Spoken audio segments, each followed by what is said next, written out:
Bapak dan Ibu guru hebat, selamat datang di Diseminasi Budaya Positif di Sekolah dalam mewujudkan profil pelajar Pancasila oleh kami, Sumiati SPD, Dwi Kartika Sari SPD, Rosalina Setorsi SPD, dan Rizal Arisma SPD. Kegiatan ini bertujuan melalui kegiatan kolaborasi diseminasi aksi nyata calon guru penggerak diharapkan mampu mendorong Bapak dan Ibu guru dalam merancang dan menerapkan pembiasaan disiplin positif. Calon guru penggerak Angkatan 7 Kabupaten Banyuwangi. Assalamualaikum warahmatullahi wabarakatuh. Yang terhormat Bapak Korwil Kersanti, yang terhormat Bapak Pengawas, yang terhormat Ibu Kepala Sekolah SDN 5 Taman Sari dan Ibu Bapak Kepala Sekolah SDN 1, 2, dan 4 Sekolah, serta Bapak Ibu undangan yang kami hormati. Pertama-tama marilah kita panjatkan puji syukur kehadirat Allah Subhanahu wa Ta'ala yang telah melimpahkan rahmat-Nya kepada kita semua, sehingga kita bisa menghadiri acara diseminasi budaya positif di sekolah dalam mewujudkan profil pelajar Pancasila oleh guru penggerak Angkatan 7. Sebelum memulai acara yang selanjutnya, mari kita buka acara pada pagi hari ini dengan bacaan suratul Fatihah bersama-sama agar acara pada pagi hari ini bisa berjalan dengan lancar. Al-Fatihah.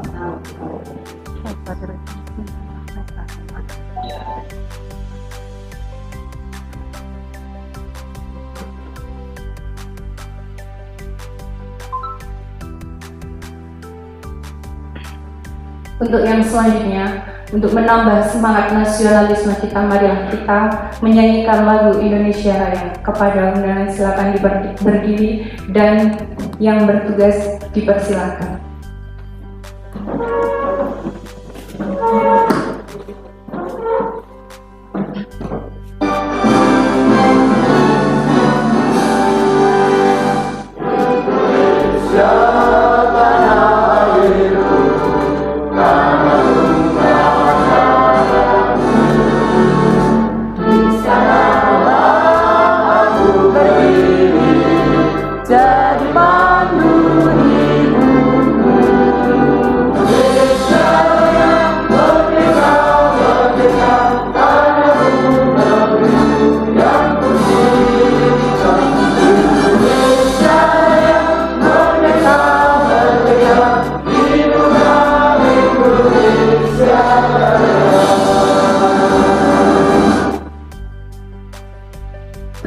Hadirin bisa dipersilakan duduk kembali. Untuk acara selanjutnya adalah sambutan. Sambutan yang pertama akan disampaikan oleh Bapak Pengawas, Bapak Bagus Effendi. Kepada beliau waktu dan tempat kami persilakan.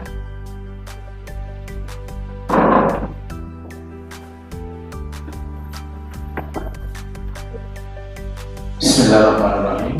Assalamualaikum warahmatullahi wabarakatuh. Waalaikumsalam. Bismillahirrahmanirrahim. Alhamdulillahirabbil alamin.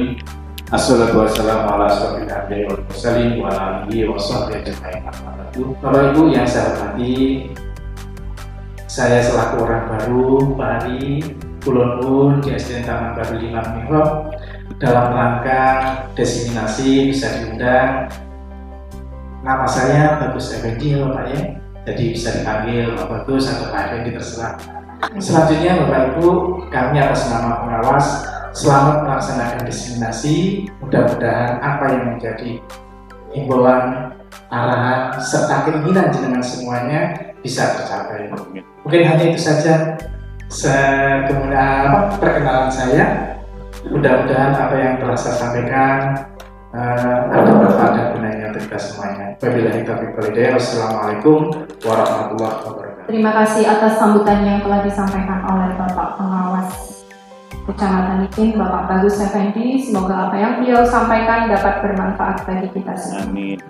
Sambutan selanjutnya akan disampaikan oleh Bapak Korwil Kersanti. Kepada yang terhormat Bapak Hariwardoyo, waktu dan tempat kami persilakan. Assalamualaikum warahmatullahi wabarakatuh. Waalaikumsalam warahmatullahi wabarakatuh. Selamat pagi, salam sejahtera untuk kita semua. Bismillah, alhamdulillah, la haula wala quwwata illa billah. Bapak Ibu yang kami hormati, syukur alhamdulillah Kecamatan Lejen ini kita punya 4 calon guru penggerak. Semoga nanti dalam kegiatan hari ini berjalan lancar dan semuanya bagus semua. Itu harapan kami.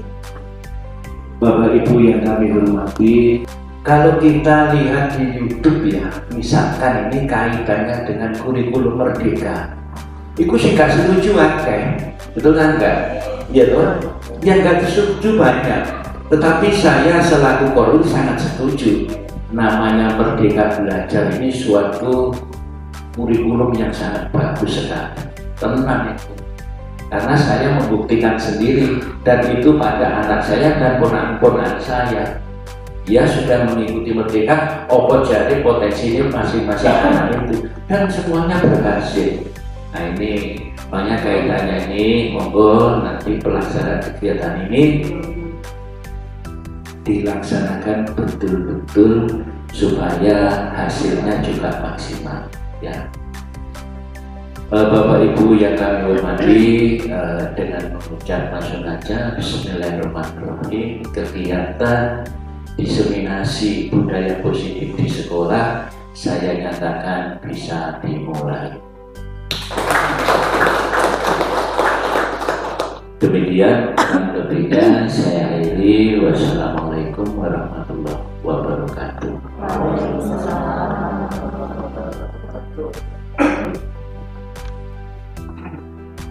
Terima kasih kami sampaikan kepada Bapak Korwil Kersadik yang telah memberikan motivasi kepada kami sehingga kami kedepannya bisa lebih baik lagi. Bapak Ibu yang saya hormati, demikian acara seremonial pembukaan diseminasi budaya positif di sekolah dalam mewujudkan profil pelajar Pancasila oleh Guru Penggerak Angkatan 7.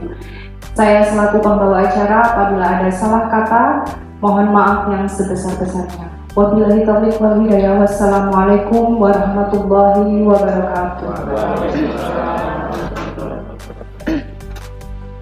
Untuk kegiatan inti dari diseminasi budaya positif di sekolah dalam mewujudkan profil pelajar Pancasila, pendidikan Guru Penggerak Angkatan 7 Kabupaten Banyuwangi. Materi yang pertama akan disampaikan oleh Ibu Dwi Kartika Sari dari SDN 2 Segobang. Materi kedua akan disampaikan oleh Ibu Sumiati SDN 5 Taman Sari. Dan materi yang ketiga akan disampaikan oleh Ibu Rosalina Setorsi SDN 1 Segobang. Dan materi yang keempat akan disampaikan oleh Bapak Rizal Arisma SDN 4 Segobang.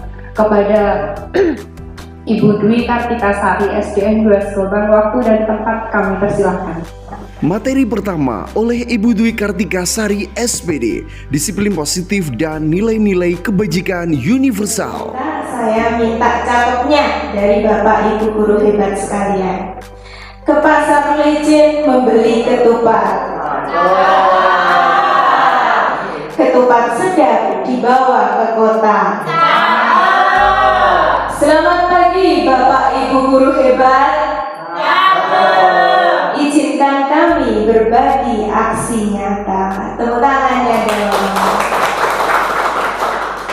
Bismillahirrahmanirrahim. Assalamualaikum warahmatullahi wabarakatuh.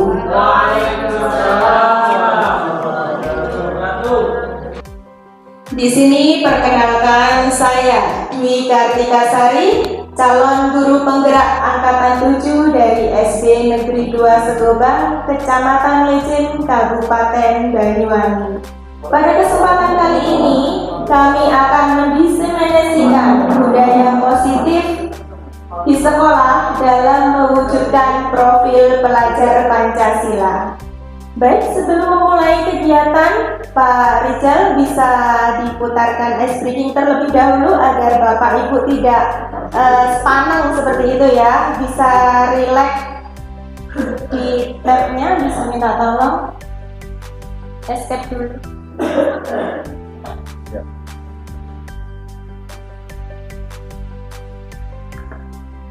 Bapak Ibu sekalian bisa berdiri ya. berdiri sementara. Kita senam dulu biar rileks.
Tepuk tangan untuk Bapak Ibu guru semuanya. Bapak Ibu, kita lanjutkan materinya. Sebelum kegiatan pada hari ini dilaksanakan, terlebih dahulu kita membuat kesepakatan kelas dulu. Apa manfaat dari kesepakatan kelas agar kegiatan yang kita selenggarakan ini berjalan dengan lancar? Untuk kesepakatan yang pertama yaitu kita tadi telah datang tepat waktu. Yang kedua, saling menghargai. Di saat ada teman yang berbicara, teman yang lain mendengarkan dan memperhatikan. Yang ketiga, mengangkat tangan jika ada yang ingin ditanyakan. Serta keempat, kita senantiasa menjaga kebersihan. Mungkin dari kesepakatan kelas yang sudah dibuat ini ada yang perlu ditambahkan? Cukup? Selalu bahagia. Luar biasa, tepuk tangan untuk kita semua. Kita selalu bahagia. Next. Bapak Ibu, sebelum kita masuk ke budaya positif, terlebih dahulu kita mengingat-ingat filosofi yang telah dikeluarkan oleh Bapak Pendidikan kita, yaitu Bapak Ki Hajar Dewantoro. Untuk dasar-dasar pendidikan beliau yang sudah beliau cetuskan, untuk yang pertama adalah menuntun bukan menuntut. Apa maksudnya? Sekali lagi yang perlu digaris bawah, kita sebagai guru harus menuntun bukan menuntut. Artinya bahwa kita harus menuntun segala kekuatan kodrat yang ada pada anak agar mereka dapat mencapai keselamatan, kebahagiaan yang setinggi-tingginya, baik sebagai manusia maupun sebagai anggota masyarakat. Dengan semboyan pendidikan yang sudah sering kita dengar, in ngarso sungkulodo, ing madyo mangun karso, tuuri handayani. Di sini saya jelaskan sedikit bahwasanya kita sebagai guru selalu beranggapan bahwasanya murid kita itu sebagai kertas kosong. Iya kan, Bapak Ibu? Pemikiran kita selalu seperti itu. Murid kita sebagai kertas kosong yang dengan semau kita mau kita tulisi apa, semau kita mau kita bentuk seperti apa, ya harus sesuai dengan kemauan kita sebagai guru. Ternyata itu salah, ya. Paradigma seperti itu ternyata salah. Ternyata siswa-siswi kita, anak-anak didik kita lahir dengan sudah membawa garis tangannya masing-masing. Mereka sudah membawa garis tangan masing-masing. Tentunya garis tangan ini adalah garis tangan kebaikan dan keburukan. Dan tugas kita adalah menebalkan segala potensi-potensi kebaikan yang sudah anak didik kita miliki, sehingga kita berharap garis-garis kekurangan mereka dapat mereka tutupi, bahkan mereka hilangkan. Itu tujuan dari kita mengajar Bapak Ibu. Setelah itu, kita harus membuat anak didik kita itu merasa bahagia belajar dengan kita berada di kelas. Kita manfaatkan kodrat alam dan kodrat zamannya. Gimana maksudnya kodrat alam, kodrat zaman apa Bu Tika? Kita memanfaatkan potensi lingkungan yang ada di sekitar kita. Kita bisa mengajak mereka belajar di luar kelas, memanfaatkan lingkungan sekitar. Kodrat zamannya, kita tahu sekarang perkembangan teknologi sudah semakin canggih. Kalau kita mengajarnya masih textbook, anak kita akan jauh tertinggal, ya kan? Nah, kita harus memanfaatkan teknologi seiring dengan perkembangan ilmu pengetahuan. Disiplin positif dan nilai-nilai kebajikan universal. Selanjutnya, Bu Sumiati. Nah, di sini kalau kita sudah mendengar kata-kata disiplin, kira-kira disiplin itu apa sih? Tepat waktu, ya. Ada lagi taat peraturan, berpakaian rapi, ya. Luar biasa sekali. Memang disiplin itu cenderung dengan aturan. Sudah ada aturan, yang tidak melaksanakan aturan itu ya kena sanksi. Begitu Bapak. Di sini disiplin positif merupakan suatu cara penerapan disiplin tanpa kekerasan dan ancaman yang dalam praktiknya melibatkan komunikasi tentang perilaku yang efektif antara orang tua dan anak. Jadi di sini makna dari deskripsi ini adalah kita sebagai guru seharusnya tidak memaksakan terhadap pemenuhan kedisiplinan di sekolah. Maksudnya apa Bu Tika? Sebaiknya kita memberikan pemahaman kepada mereka tentang pentingnya ketika kita melakukan kegiatan positif. Misalnya saja ada budaya positif di sekolah saling mendoakan. Yang kita tanamkan pada anak-anak bukanlah kamu hendak berbicara baik kepada temanmu yang lain maka kamu dapat hukuman dari guru. Tidak seperti itu. Tapi kita lebih cenderung memberi paham kepada mereka bahwasanya kamu dengan cara berbicara dengan baik, maka temanmu akan berbicara dengan baik juga kepada kamu. Itu manfaat. Dalam penerapan disiplin positif ini, anak diajarkan untuk memahami konsekuensi dari perilaku mereka. Maksudnya apa? Kita menanamkan pada anak-anak bahwasanya setiap yang kita lakukan ada konsekuensinya. Misalnya saja, anak terlambat datang ke sekolah. Anak terlambat datang ke sekolah itu disiplin apa tidak? Tidak kan? Tidak disiplin. Tapi kalau kata-katanya, kalau kamu terlambat datang sekolah, push up, kamu dihukum. Salah seperti itu. Tapi kita memberikan konsekuensi kepada anak. Kalau kamu datangnya terlambat ke sekolah, maka kamu akan ketinggalan pelajaran. Kita beri pemahaman seperti itu. Kalau kamu ketinggalan pembelajaran, maka kamu yang merugi. Kamu nggak akan paham. Teman-temannya sudah lari ke pembelajaran berikutnya, kamu masih di dalam pembelajaran yang sama, misalnya seperti itu. Jadi kita beri pemahaman konsekuensi kepada mereka. Kita lebih berbicara dari hati ke hati. Jadi disiplin positif merupakan salah satu cara penerapan disiplin yang bertujuan menumbuhkan kesadaran serta memberdayakan anak untuk melakukan sesuatu tanpa sogokan, ancaman maupun hukuman. Kita sering Bapak Ibu ya, dulu saya juga pernah waktu sekolah, ayo yang mau maju dapat permen, ya Banda. Yang berani angkat tangan dapat bintang. Ternyata itu tidak dibenarkan. Karena apa? Karena sogokan-sogokan semacam itu tidak menimbulkan kesadaran pada anak. Nanti kalau nggak ada sogokannya, aku nggak mau maju, wes kan nggak ada sogokannya. Nah, yang terpenting adalah kita menumbuhkan kesadaran. Butuhnya kamu angkat tangan, ya berarti kamu harus paham. Seperti itu. Selanjutnya, nah, seringkali kita mendengar di masyarakat bahwa menjadi kebiasaan dengan dipaksa terlebih dahulu.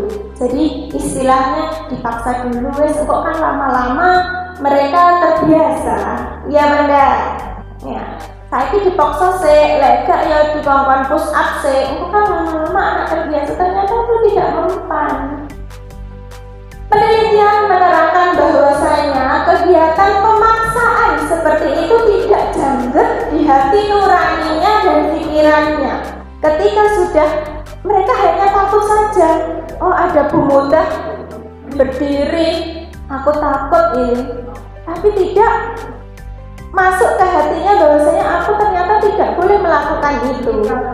Ya, tidak melekat di hati. Tapi kalau kita sebagai guru berbicara, memberikan konsekuensi, insya Allah Bapak Ibu kita mampu menanamkan pada anak disiplin itu menjadi sebuah kebiasaan yang lebih baik. Contoh pemaksaan yang melanggar norma dari disiplin positif bisa diputarkan. Kalian semua wajib ikut renang. Anak-anak, kalian harus ikut bersikap sama ibu ya. Ini kan gampang, masa gitu aja nggak bisa. Nah, ini adalah contoh-contoh pemaksaan Bapak Ibu. Tidak semua siswa kita itu suka bermusik misalnya. Ada yang nggak suka sama sekali menggambar. Tapi kita tidak boleh melihat dari sudut pandang satu saja. Alang gambar PT kan yang bisa. Nggak bisa seperti itu.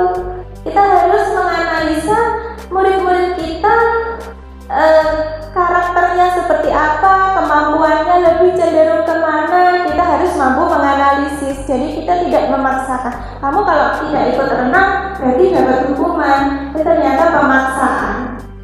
Selanjutnya, sebaiknya kita membuat kalimat yang seperti ini. Escape dulu. Mengajak atau mendorong murid melakukan kegiatan yang membuat mereka senang. Yang kedua, membantu murid untuk menemukan inspirasinya. Dan yang ketiga, membuka ruang dialog dengan murid. Nah, daripada hukuman-hukuman seperti yang tadi, pemaksaan seperti yang tadi, kita lebih baik bicara dari hati ke hati, memberikan ruang kepada mereka untuk mengeksplor apa yang mereka inginkan, membuat mereka belajar dengan bahagia. Karena kita tahu kalau kita sudah bahagia pasti apa-apa melebu, maman ya melebu, ilmu ya masuk. Tapi kalau kita sudah sedih, makanan bisa masuk Pak Mardi kalau sedih. Kalau pasti masuk. Lanjut. Nah, di sini yang selanjutnya adalah nilai-nilai kebajikan universal. Ini adalah nilai atau sifat positif yang merupakan tujuan mulia yang ingin dicapai setiap individu. Sebenarnya guru-guru itu kan pengen muridnya punya karakter yang baik, ya kan, tujuannya kan. Dalam membentukkan karakter ada sikap tanggung jawab, sikap disiplin, peduli, saling gotong royong, ya. Nah, nilai-nilai kebajikan universal itu hendaknya kita tanamkan kepada anak-anak mulai dari dini. Jadi agar mereka memiliki fondasi yang kuat untuk mereka dapat bersosialisasi dengan lingkungan masyarakatnya. Kalau mereka sudah kita bekali dengan nilai-nilai yang baik, tentu mereka akan berperilaku yang baik. Nah, tujuan dari semua upaya kita tadi adalah ini yang paling penting Bapak Ibu.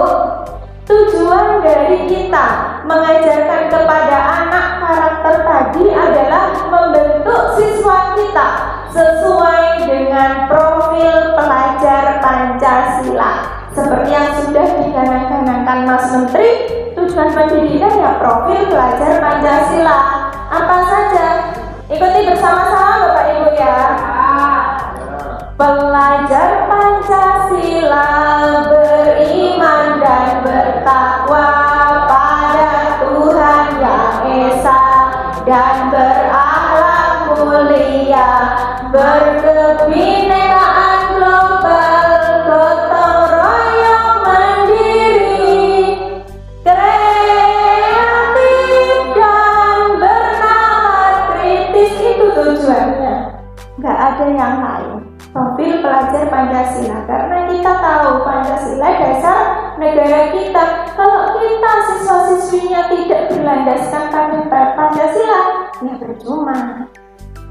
Nah, ini merupakan serangkaian budaya positif yang sudah saya laksanakan di SD Negeri 2 Setoba. Di situ ada kegiatan SAS, Jumat bersih, salam senyum sapa, pembacaan Asmaul Husna setiap pagi, mengaji pagi, sholat duha diantaranya ya. Itu sebagai upaya saya untuk menciptakan budaya-budaya positif agar mereka terbentuk karakter-karakter sesuai dengan profil pelajar Pancasila. Nah, di sini ada refleksi dan umpan balik dari peserta didik saya setelah melakukan pembelajaran yang saya lakukan. Jadi mereka bisa meluapkan apa kekurangan Bu Ika saat Bu Ika mengajar. Ada yang merasa senang, ada yang merasa Bu kurang ini tadi, kurang itu. Jadi mereka bisa meluapkan dengan apa yang mereka inginkan, bisa berupa gambar, deskripsi, video maupun voice record yang mereka kirimkan melalui WA group seperti itu. Mungkin itu diseminasi dari saya untuk poin yang pertama, budaya positif modul 1.4. Kurang lebihnya saya mohon maaf. Sekali merdeka, tetap merdeka belajar. Saya Dwi Kartika Sari. Wassalamualaikum warahmatullahi wabarakatuh.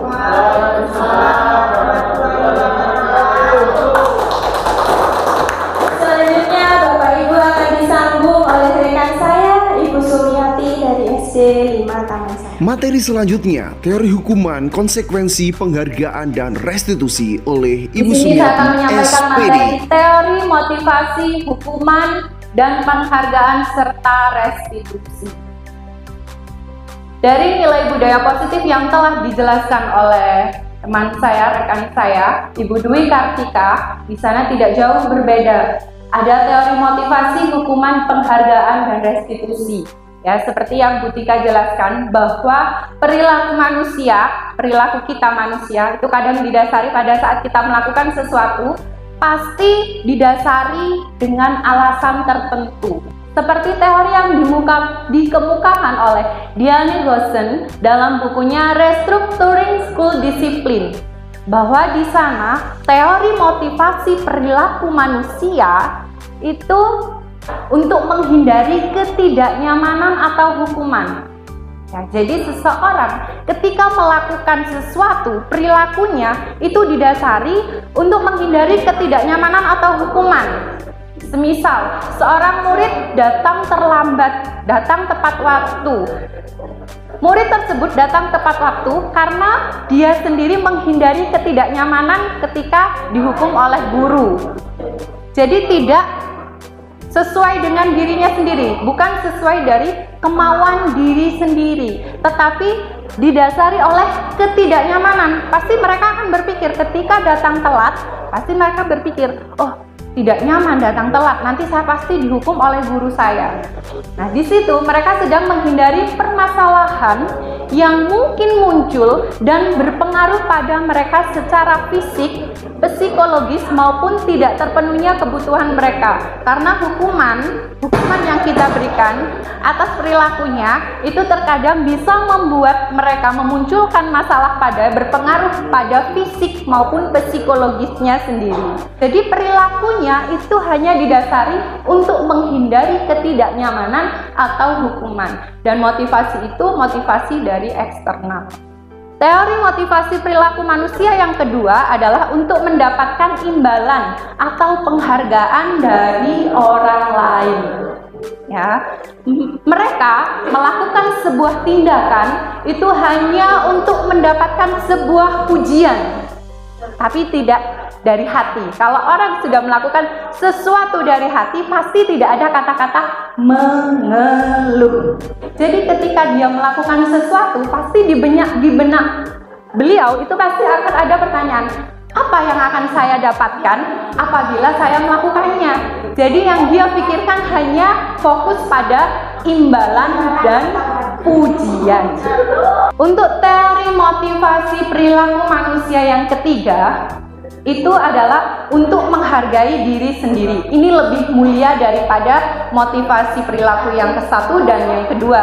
Karena di sini adalah motivasinya untuk menghargai diri saya sendiri. Saya tahu tanggung jawab saya apa, kewajiban saya apa. Jadi di sana untuk menghargai dirinya sendiri. Mereka melakukan sesuatu karena nilai-nilai yang mereka yakini dan hargai. Itu motivasi yang akan membuat seseorang melakukan yang namanya disiplin positif, tanpa adanya paksaan, tanpa adanya ketidaknyamanan, dan tanpa adanya pikiran mengharapkan sebuah pujian.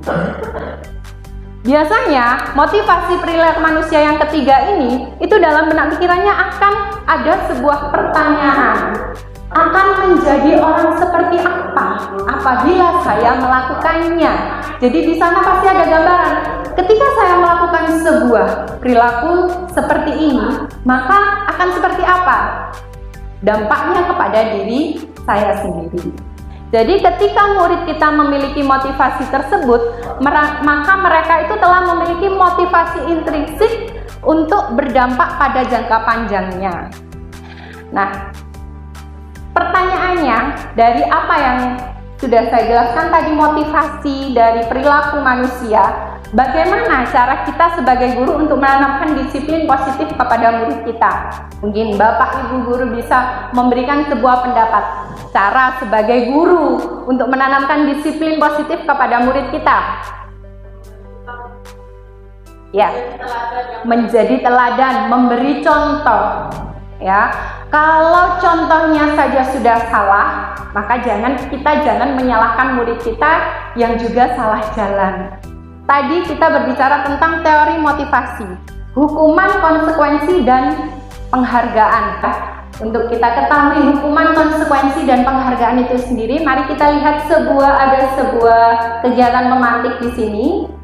Iva, ada seorang murid yang bernama Iva. Iva kurang menguasai pelajaran matematika, sehingga pada saat pelajaran berlangsung, dia banyak berdiam diri dan menggambar. Pada saat guru matematika, Pak Seno, menanyakan pertanyaan kepada Iva, Iva menjadi gugup dan tidak sengaja menjatuhkan tasnya, sehingga pada saat dia menjawab sudah gugup, akhirnya gagap. Saat menjawab gagap, seluruh kelas pun ketika Iva menjawab dengan gagap dan gugup itu tadi, seluruh kelas teman-temannya menertawakannya. Sementara Pak Seno membiarkan kejadian itu terjadi, sehingga Iva menjadi sangat malu. Namun Pak Seno malah meminta Iva untuk maju dan berdiri di depan kelas serta menunjuk hidungnya karena tidak bisa menjawab. Kelas pun semakin gaduh dan anak-anak yang lain ikut menertawakan Iva di depan kelas yang sedang memegang hidungnya karena dihukum oleh Pak Seno. Pertanyaannya Bapak Ibu, 1. Apakah Anda sebagai seorang guru juga di sini setuju dengan tindakan Pak Seno kepada Iva? Tidak. Mengapa? Bisa Bapak Ibu jelaskan mengapa Bapak Ibu tidak setuju dengan tindakan Pak Seno? Silakan angkat tangan, dijelaskan. Saya ingin maju ke depan, dijelaskan satu saja sebagai perwakilan dari Bapak Ibu. Sekalian untuk menjawab yang nomor 2, menurut Anda tindakan Pak Seno itu sebuah hukuman atau konsekuensi? Ya, terima kasih. Kalau menurut saya tindakan dari Pak Seno ini kurang tepat. Ya, harusnya sebagai guru Pak Seno itu bisa menetralisir dulu keadaan kelas itu. Supaya apa? IPA kan di sini sudah terlihat gugup, dari gugupnya sampai gagap. Nah, harusnya malah ditambahi dengan temannya yang tambah memojokkan, kan seperti itu. Nah, harusnya Pak Seno itu bisa menetralisir keadaan bagaimana teman-temannya yang lain itu tidak memojokkan si IPA. Harusnya Pak Seno itu bisa memberikan pengertian gitu loh sama teman-temannya. Harusnya tidak seperti ini. Supaya apa? Supaya IPA itu tidak semakin tidak percaya diri dan down. Nah, untuk yang kedua yaitu tentang Menurut Anda tindakan Pak Seno itu apa, sebuah hukuman atau konsekuensi? Kalau menurut saya kan tadi Pak Seno langsung menghukum IPA dengan menyuruh ke depan dengan memegang hidungnya, itu sebuah hukuman. Ya, itu sebuah hukuman. Itu saja Bro. Terima kasih. Terima kasih kepada Ibu Eka sudah membantu menjawab ya. Nah, ini Bapak Ibu, tadi ya saya tanya hukuman dan konsekuensi. Jadi di sini hukuman dan konsekuensi itu ada perbedaannya. Kalau hukuman itu sesuatu yang menyakitkan harus terjadi. Namanya orang dihukum enak tidak? Menyakitkan, memalukan, membuat mental kita jatuh. Ya, sementara konsekuensi sesuatu harus terjadi. Jadi tidak memalukan, tidak menyakitkan, ya. Yang kalau hukuman, anak membenci kedisiplinan. Ketika seorang guru berusaha mendisiplinkan anak, maka anak tersebut sudah di pikirannya, alah bu guru iki ono ae sing diomong, harus begini, harus begitu, harus disiplin ini, disiplin itu. Dan itu pun sudah mulai di pikirannya, lah aku gak koyok bu guru, gak diomongin sing koyok bu guru, pasti saya mendapat hukuman. Nah, terpaksa. Sementara konsekuensi stimulus tanggapan berbeda. Misal ada gelas itu ada isinya air, tumpah. Konsekuensinya anak tersebut harus membersihkan. Itu bukan hukuman, tapi itu konsekuensi, ya, stimulus dan tanggapan. Bapak Ibu, di sini ya kita berlatih. Tadi saya sudah menjelaskan hukuman dan konsekuensi. Perbedaannya di sini. Nah, ada satu kejadian mencatat 100 kali di dalam buku kalimat. Saya tidak akan terlambat lagi karena terlambat ke sekolah itu tidak baik. Itu kurang nih kalimatnya. Itu termasuk hukuman atau konsekuensi? Hukuman? Coba tadi hukuman ya. Nanti kita lihat. Lari mengelilingi lapangan basket 2 kali karena terlambat hadir di sekolah. Hukuman. Selanjutnya, murid diminta untuk push up 15 kali karena tidak menggunakan masker ke sekolah. Selanjutnya, menggantikan kertas tugas teman yang telah dicoret-coret. Konsekuensi. Membersihkan tumpahan air di meja tulis karena tersenggol pada saat belajar. Konsekuensi. Murid disuruh untuk mengenakan sepatu seharian di sekolah karena tidak mengenakan sepatu hitam. Tidak mengenakan sepatu seharian karena tidak mengenakan sepatu hitam. Hukuman. Lari mengelilingi lapangan basket 2 kali karena terlambat 10 menit untuk pelajaran PJOK. Termasuk hukuman atau konsekuensi. Kita masuk pada penghargaan, Bapak Ibu. Ada hukuman yang samar. Sebenarnya kita menghukum anak, tapi kelihatannya kita memanjakan. Terbalik ya, kita memanjakan, tapi sebenarnya itu hukuman. Bisa dimengerti. Kita memanjakan anak, tapi ternyata itu malah hukuman yang tidak terlihat dan dampaknya sangat buruk kepada anak didik kita. Dihukum oleh penghargaan, ya, bahwa penghargaan itu berlaku sama dengan hukuman. Kenapa berlaku sama dengan hukuman? Ketika kita memberikan penghargaan kepada anak, ya, otomatis anak pasti giat. Oh, saya harus mendapatkan nilai segini agar saya mendapatkan hadiah dari bu guru. Nyatanya, hal seperti itu malah membuat anak itu hanya berpaku pada hadiahnya, bukan pada proses pembelajarannya. Ya, cara-cara mengontrol perilaku seseorang yang menghancurkan potensi untuk pembelajaran yang sesungguhnya itu penghargaan. Dampak dari pemberian penghargaan itu ada pengaruh jangka panjang, ada jangka pendek, Bapak Ibu. Ya, penghargaan itu sendiri efektif jika kita menginginkan seseorang melakukan sesuatu yang kita inginkan dalam waktu jangka pendek. Sangat efektif memang, penghargaan itu memang jurus paling jitu kepada anak, karena anak senang diberi hadiah, tapi tidak untuk mencapai sesuatu nilai atau hasil belajar yang kita inginkan, tidak seperti itu.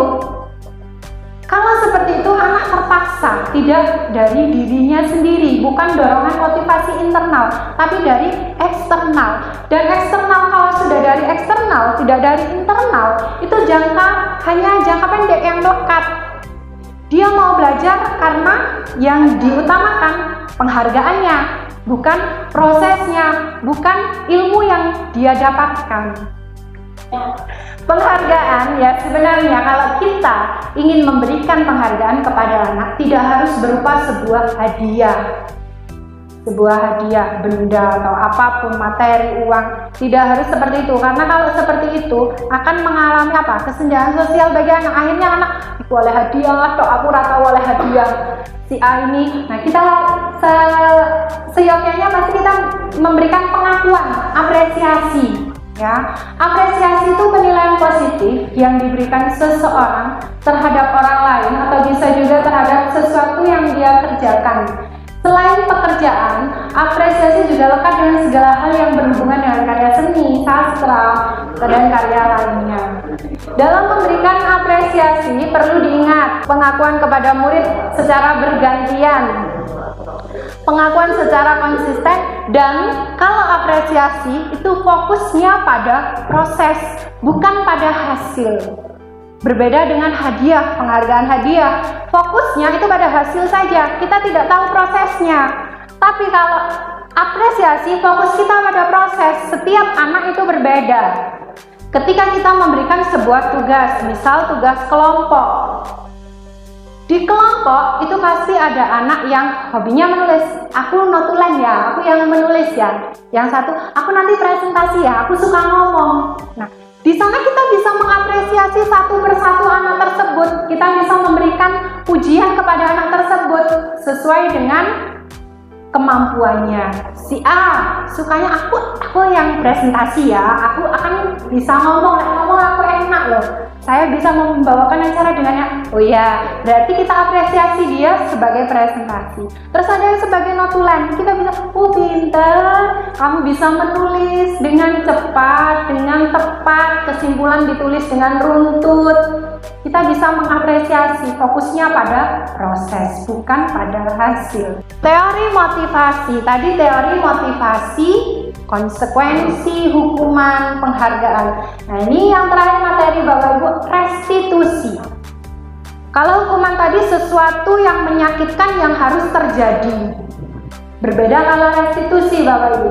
Kalau restitusi itu menciptakan kondisi untuk anak untuk memperbaiki kesalahannya. Ketika dia melakukan kesalahan, maka kita mendorong anak, menuntun anak untuk memperbaiki kesalahannya, untuk menyadari kesalahannya. Kesalahan apa yang sudah saya lakukan? Bagaimana saya harus memperbaikinya? Agar tidak seperti itu, saya harus bagaimana? Itu yang timbul pada saat kita melakukan restitusi kepada anak. Nah, ini yang harus dilakukan oleh guru, bukan memberikan hukuman. Nah, ini restitusi. Ciri-ciri bahwa kita sebagai guru sudah melakukan restitusi. Yang pertama, bukan untuk menebus kesalahan, namun untuk belajar dari kesalahan. Jadi kita menyadarkan murid bukan untuk menebus kesalahannya, tapi belajar dari kesalahan. Yang keempat, restitusi menuntun untuk melihat ke dalam diri. Menuntun untuk melihat kita ke dalam diri kita, kesalahan kita apa? Oh, saya harus memperbaiki ini.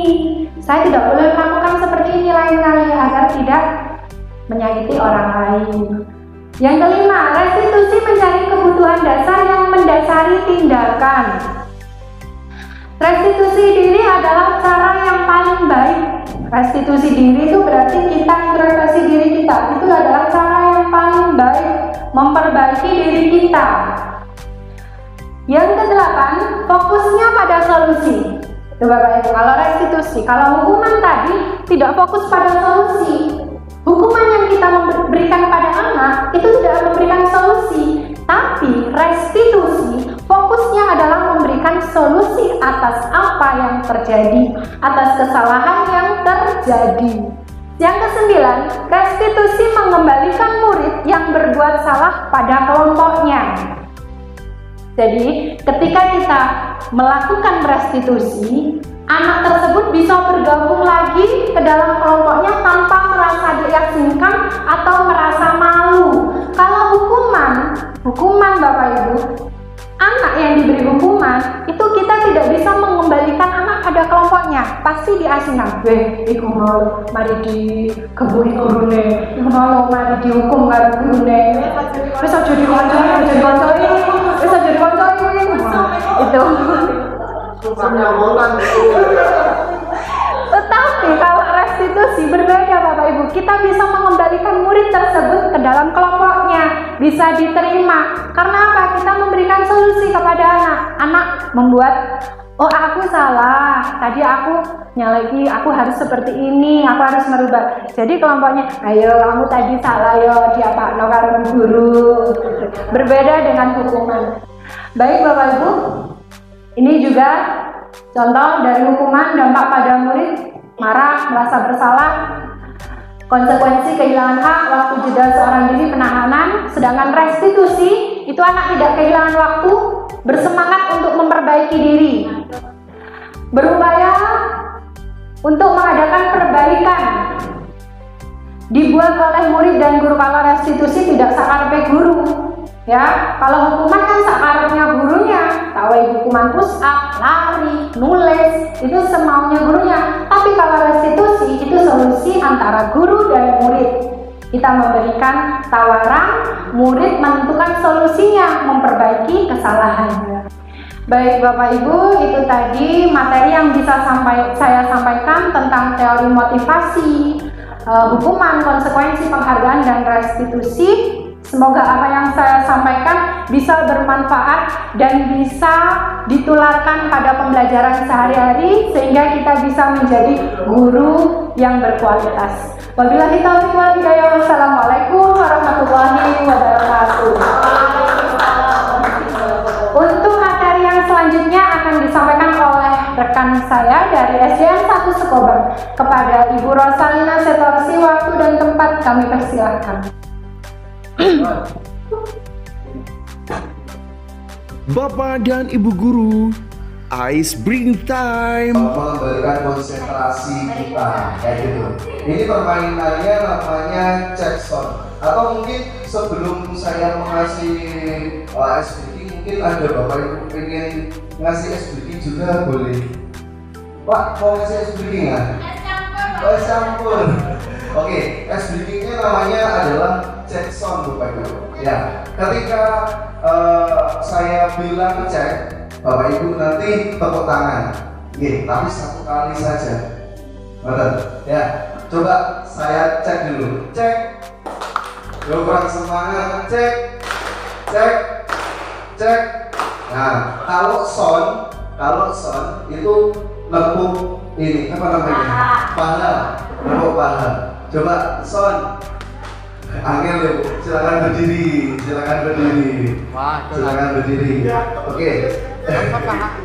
Kalau son tadi nepuk apa? Paha. Kalau cek tangan. Oke. Coba. Pahanya siapa ini yang ditepuk? Pahanya siapa? Begitu. Siap. Oke, coba cek. Son. Cek son. Bagus. Oke, sudah ya Bu ya. Sekarang tenangkan nih. Tadi masih percobaan. Son. Cek son. Cek son. Balik. Ya, terima kasih Bapak Ibu. Kita lanjutkan ke Bu Rosalina. Sudah mulai semangat, sudah mulai tersenyum. Tadi kesepakatan kelasnya kan bahagia Bapak Ibu ya. Iya, jadi harus bahagia, harus senyum-senyum.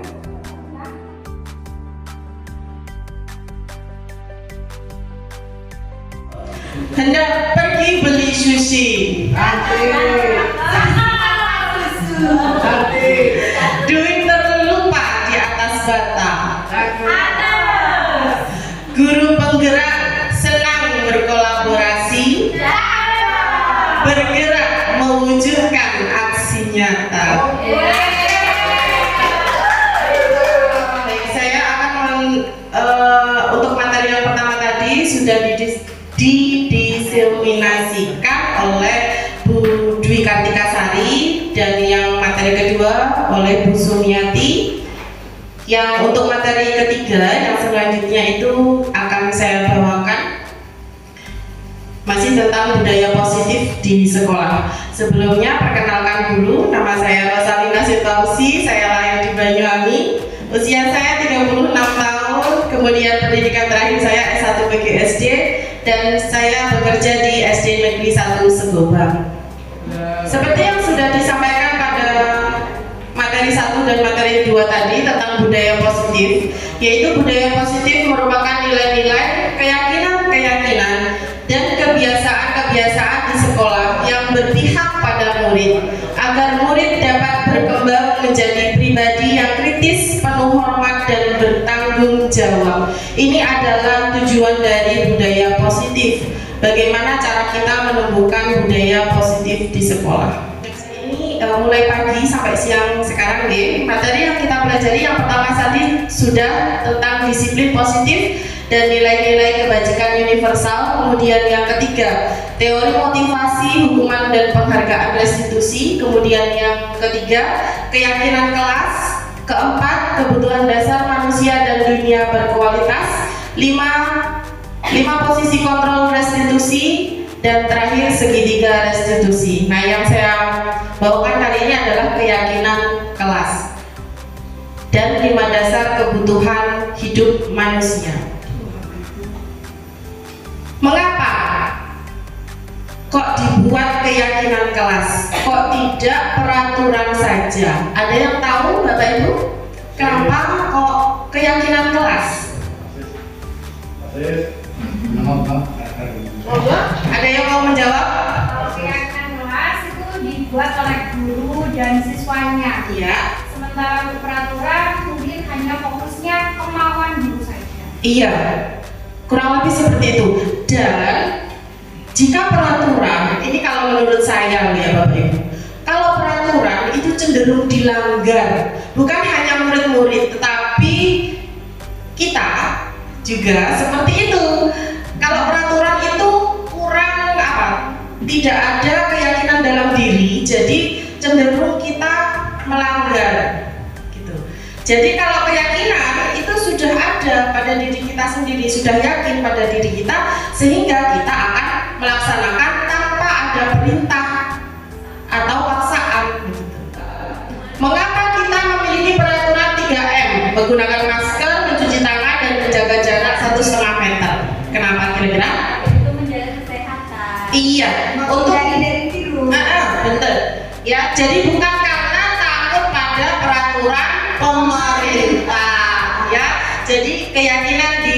ditumbuhkan dulu. Jadi untuk alasan kesehatan supaya terhindar dari virus. Kemudian yang ketiga, mengapa kita memiliki peraturan harus datang tepat waktu pada saat mengikuti pelatihan? Tidak ketinggalan materi. Iya, dapat agar tidak ketinggalan materi. Terima kasih. Ya, jadi untuk mendukung motivasi intrinsik, kembali ke nilai-nilai atau keyakinan-keyakinan, lebih menggerakkan seseorang dibandingkan mengikuti serangkaian peraturan-peraturan. Jadi kalau sudah ada keyakinan dalam diri, itu ya otomatis kita akan melakukannya tanpa ada paksaan atau perintah dari pihak-pihak tertentu. Keyakinan kelas merupakan salah satu disiplin positif yang bisa kita terapkan dalam membangun budaya positif di sekolah. Dengan adanya keyakinan kelas di setiap kelas diharapkan dapat mewujudkan tujuan pendidikan yang berorientasi kepada profil pelajar Pancasila. Tadi profil pelajar Pancasila sudah disebutkan sama Bu Tika. Apa saja Bapak Ibu? Beriman dan bertakwa kepada Tuhan Yang Maha Esa. Yang kedua, mandiri. Tiga, gotong royong, berkebinekaan global, kreatif. Terakhir, bernalar kritis. Ya, yang tadi ada lagunya ya. Next. Nah, bagaimana cara kita membentuk keyakinan kelas? Jadi, ini bisa diterapkan di kelas kita Bapak Ibu, di rumah pun juga bisa. Seperti yang Bu Sum tadi sampaikan, bahwa keyakinan kelas itu kita sepakati antara guru dan murid. Jadi bukan keinginan dari satu pihak saja, bukan keinginan dari guru atau kepala sekolah saja, tetapi merupakan kesepakatan antara guru dan murid. Apa yang diinginkan murid, begitu. Nah, kita bisa bertanya kepada murid-murid kita, bagaimana membentuk keyakinan kelas itu. Jadi bersama-sama, dibahas bersama-sama. Keyakinan kelas berupa pernyataan-pernyataan universal. Keyakinan kelas bersifat lebih abstrak daripada peraturan yang lebih rinci dan konkret. Keyakinan kelas hendaknya tidak terlalu banyak sehingga mudah diingat dan dipahami oleh semua warga kelas. Pernyataan keyakinan kelas senantiasa dibuat dalam bentuk positif. Kemudian semua warga kelas hendaknya ikut berkontribusi dalam pembuatan keyakinan kelas lewat kegiatan curah pendapat. Nah, jadi dalam menyusun keyakinan kelas kita dapat mengubah kalimat-kalimat negatif menjadi kalimat positif. Contohnya begini, kalimat negatif. Misalkan anak-anak itu kan senang berlari-lari ya Bapak Ibu. Kita biasanya kalau kita bilang jangan berlari-lari di halaman, jangan berlari-lari di koridor. Nah, itu sebaiknya kita ganti dengan kalimat positif, yaitu berjalanlah di kelas atau di koridor. Jadi sebaiknya tidak menggunakan kata jangan. Jadi kata jangan itu merupakan negatif. Jadi kita ubah kalimatnya menjadi kalimat positif. Ya, begitu. Seseorang akan lebih tergerak dan bersemangat untuk menjalankan keyakinannya jika semua warga kelas itu pendapatnya itu tertulis. Jadi misalkan siswa itu mempunyai pendapat. Nah, kita menghargai pendapat tersebut, maka siswa tersebut akan senang ya, karena sudah didengarkan pendapatnya.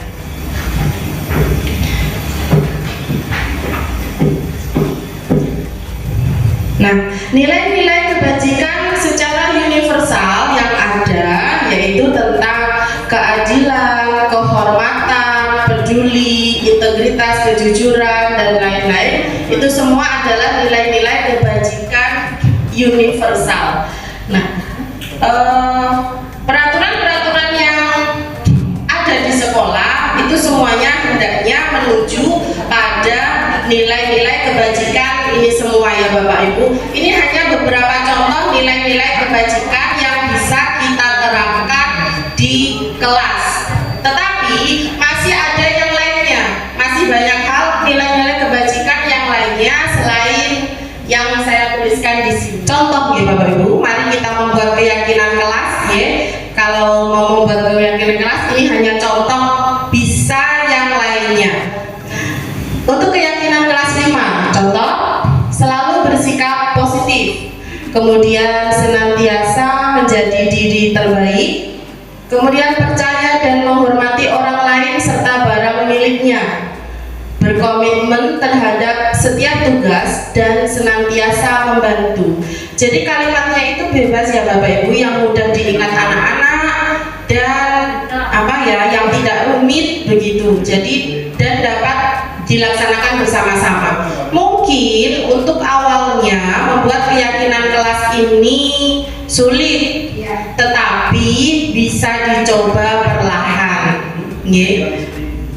Memang sulit, mungkin anak-anak sudah menulis keyakinan kelas begini Bu, saya maunya seperti ini Bu. Oke, kita tuliskan keyakinan kelas, bisa ditempel di belakang gitu ya di tembok. Tetapi mungkin pada awalnya anak-anak itu masih ada yang melanggar. Nah, kalau ada yang melanggar bagaimana? Kita kembali lagi ke materinya Bu Sum tadi. Jika ada anak-anak yang melakukan sesuatu atau melanggar dari keyakinan kelas, maka akan ada konsekuensi. Iya, bukan hukuman. Jadi ada konsekuensinya. Materi yang selanjutnya yaitu kebutuhan dasar manusia dan dunia berkualitas. Jadi manusia itu memiliki 5 kebutuhan dasar menurut Glaser. Ada pertanyaan romantik dulu.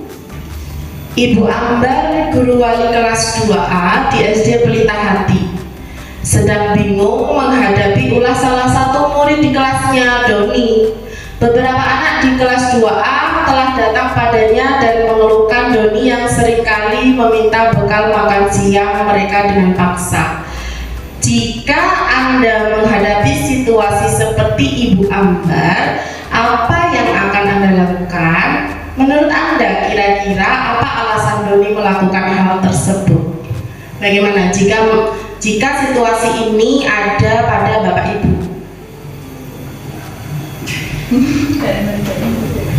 Apa yang akan Ibu Bapak lakukan kepada Doni? Observasi dulu. Observasi terhadap permasalahan dan kemudian mencari solusinya, dikasih solusi dengan cara tadi restitusi. Oke, ada yang lain Bapak Ibu? Ada jawaban yang lainnya? Jadi bisa dilakukan observasi dulu ya. Kenapa Doni ini kok berbuat hal seperti itu? Pasti ada alasannya. Anak itu melakukan penyimpangan atau kenakalan itu pasti ada alasannya dan ada tujuan yang ingin dicapainya. Ya. Kemudian setelah dilakukan observasi, barulah dilakukan restitusi seperti yang sudah dijelaskan oleh Bu Sumiati tadi. Ya, alasan apa Doni melakukan tersebut? Jika sudah ketemu alasannya, maka anak tersebut dilakukan restitusi agar anak tersebut bisa mempertanggungjawabkan apa yang telah dilakukannya. Next.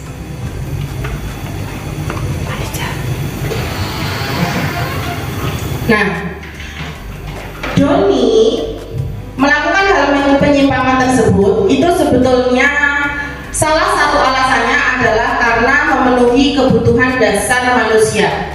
Ada 5 kebutuhan dasar manusia menurut Glaser.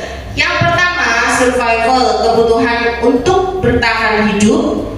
Yang kedua, love and belonging, cinta dan kasih sayang. Yang ketiga, freedom, kebebasan. Keempat, power, kekuatan. Dan kelima, fun, kesenangan atau kebahagiaan.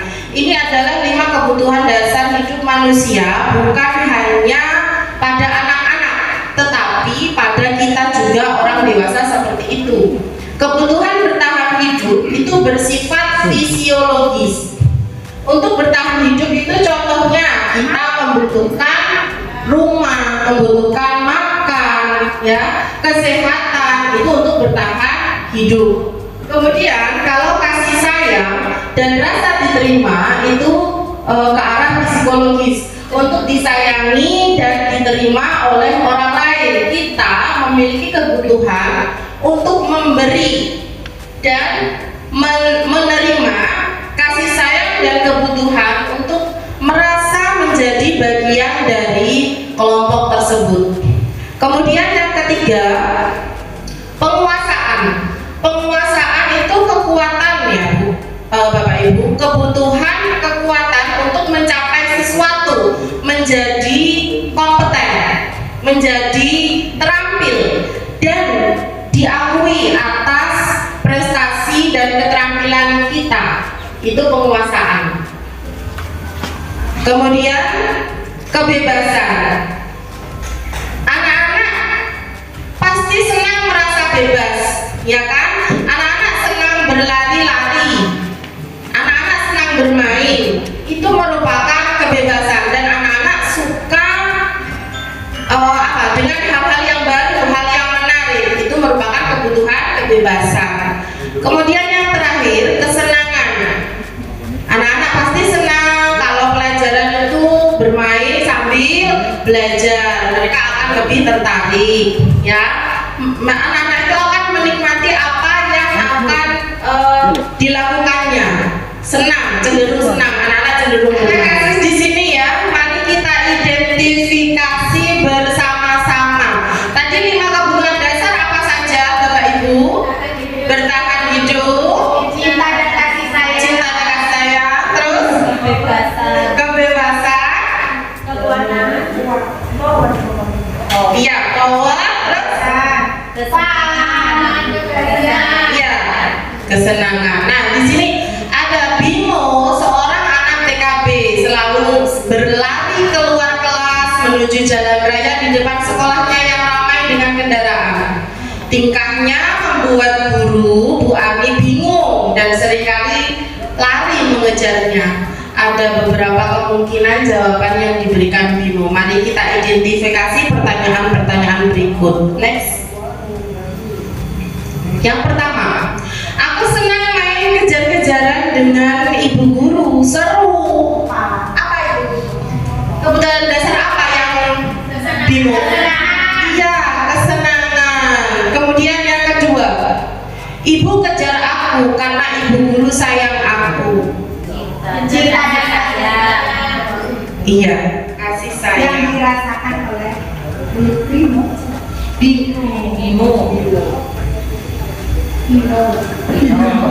Iya. Kemudian yang ketiga, aku hebat kan bisa bikin ibu guru kejar aku. Ini apa? Kebutuhan dasar apa? Iya, penguasaan. Kemudian lanjut, terakhir, aku bosan belajar mewarnai terus di dalam kelas. Iya, kebebasan. Ya, jadi ini intinya penguasaan, kasih sayang dan rasa diterima, kebebasan, kesenangan, kemudian bertahan hidup. Itu adalah 5 kebutuhan dasar manusia yang tidak hanya yang diinginkan anak-anak, tetapi sebetulnya manusia dewasa kita juga mempunyai 5 kebutuhan dasar tersebut.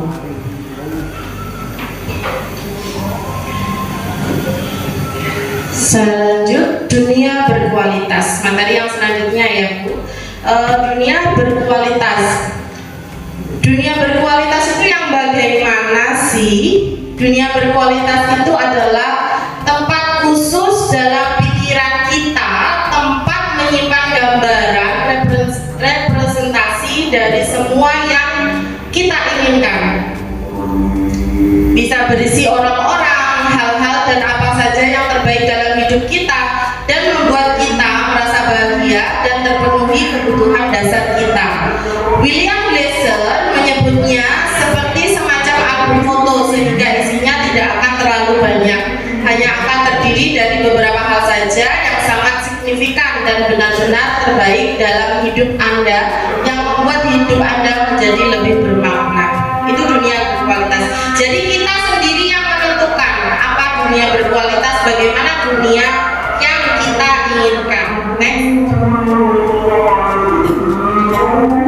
Nah, sebentar.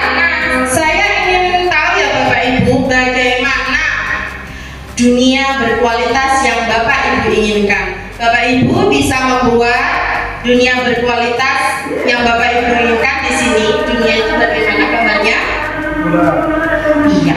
Kita buat lingkaran di sini, dibuat lingkaran tengah-tengah di sini. Yang Bapak Ibu guru inginkan bisa dituliskan di dalam lingkaran. Ya. Jadi dipinjami. Ya. Terus pertanyaan pemantiknya untuk mengisi apa sih yang mau saya tuliskan? Nah, bisa lihat di sini. Siapa orang-orang yang paling penting dalam hidup kita? Nilai-nilai kebajikan apa yang penting dalam hidup kita? Kemudian, jika menjadi orang yang ideal, karakter atau sifat apa yang paling diinginkan dari diri kita? Ya, dan seterusnya. Dituliskan di sini ya Bapak Ibu, ditempelkan di sini. Tidak perlu diberi nama. Nanti malu, ada yang malu ya.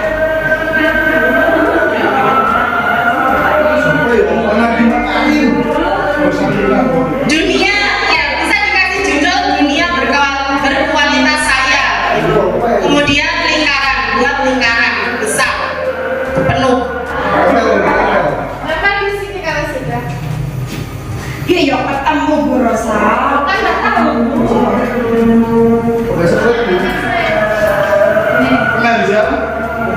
Ya apa? Yang ada tongkatnya dibawa di belakang ya Bapak. Oh iya,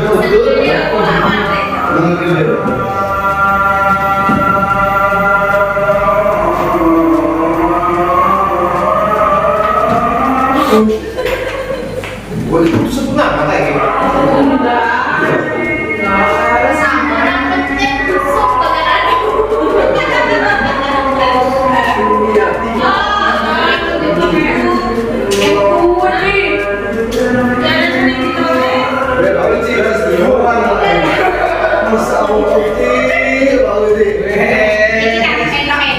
Orang yang paling penting Ya Allah, selibet tangga.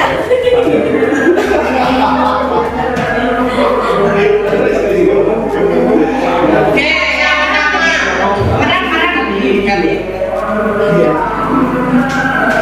yang pertama yang paling penting adalah keluarga saya. Kemudian nilai kebajikan, beriman dan bertakwa. Oke. Pekerjaan ideal adalah guru. Tepuk tangan.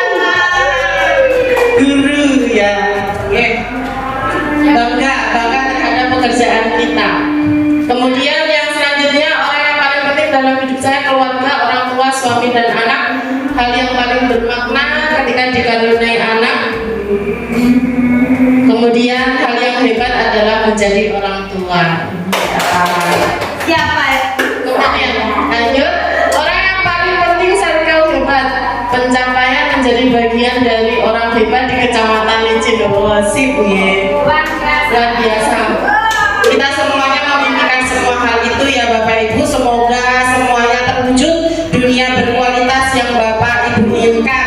Nah, kita bisa juga mewujudkannya di lingkup sekolahan.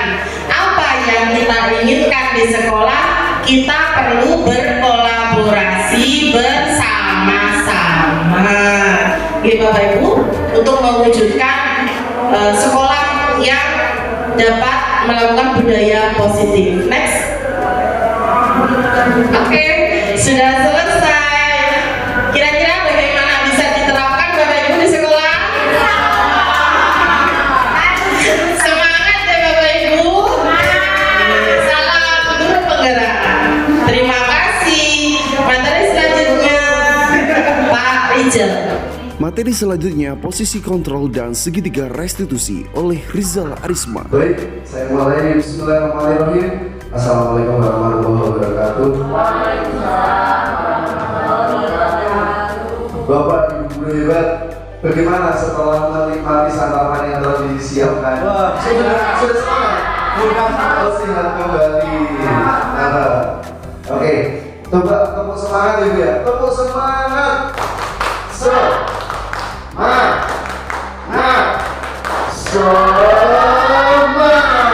Oke, luar biasa. Wah, berarti memang makanan itu sangat penting ya bagi kehidupan ya. Baik, Bapak Ibu, saya akan melanjutkan materi budaya positif oleh kami calon guru penggerak angkatan 7 Kabupaten Banyuwangi.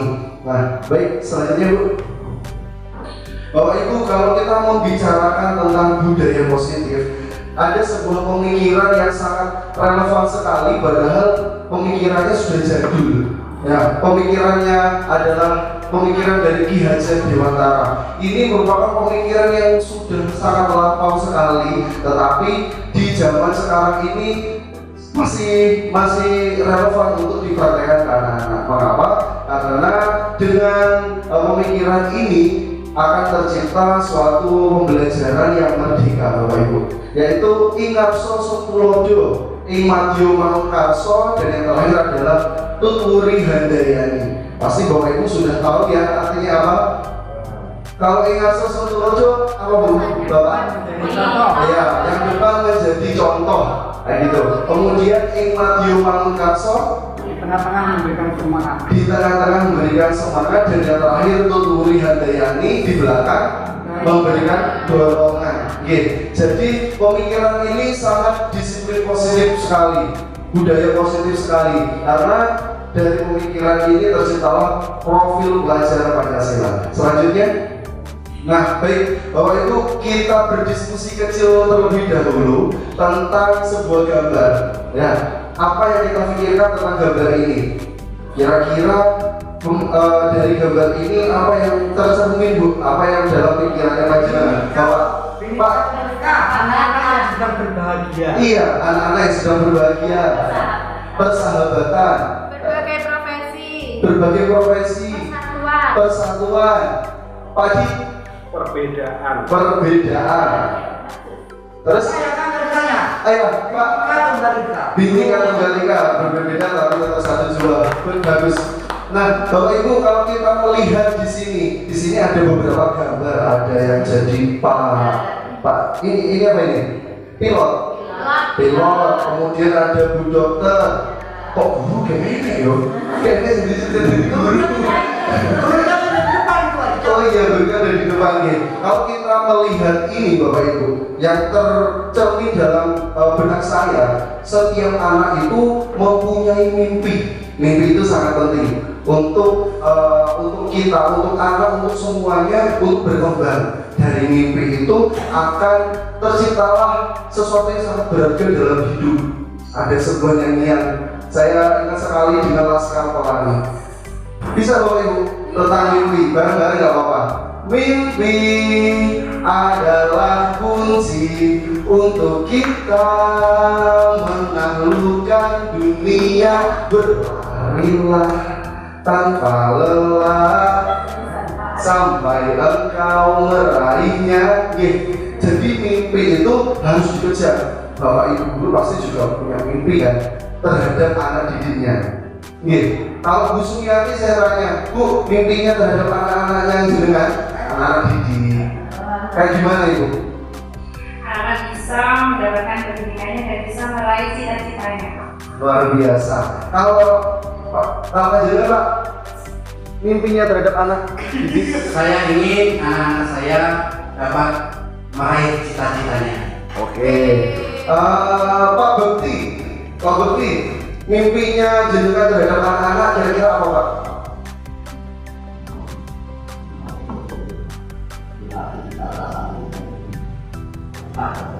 Oh gitu. Jadi ada sinkronasi antara seorang guru dengan siswanya. Jadi mimpi itu sangat penting sekali. Selanjutnya Bu.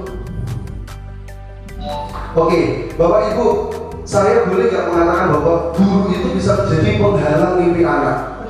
Boleh ya? Kenapa kira-kira? Kenapa Bu? Oh boleh Bu? Alasannya apa?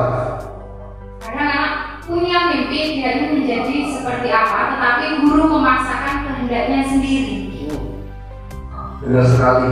Ya, mungkin pendapat dari Bu Sumiati mewakili dari semuanya. Kita pada zaman dahulu kala pendidikan itu anak itu adalah lembar kosong, lembar kosong yang guru harus mencoret-coret, harus menggambar supaya anak itu bisa menjadi sesuatu yang sangat berharga.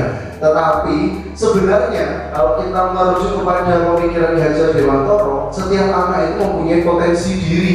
Tugas kita sebagai guru adalah membantu mengenali potensi yang ada pada anak sehingga anak nanti tujuannya selamat dan bahagia sebagai manusia dan anggota masyarakat. Jadi kalau dilihat dari gambar ini terlihat sepele, sebenarnya cuma jewer aja, tetapi pada anak terkadang membekas Bapak Ibu.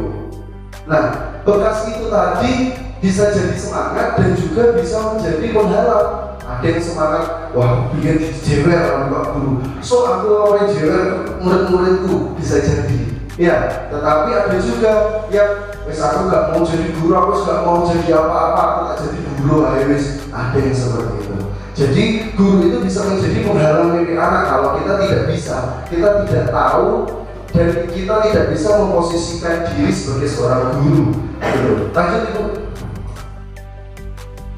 Oke, solusinya kita sebagai seorang guru harus tahu posisi kontrol kita.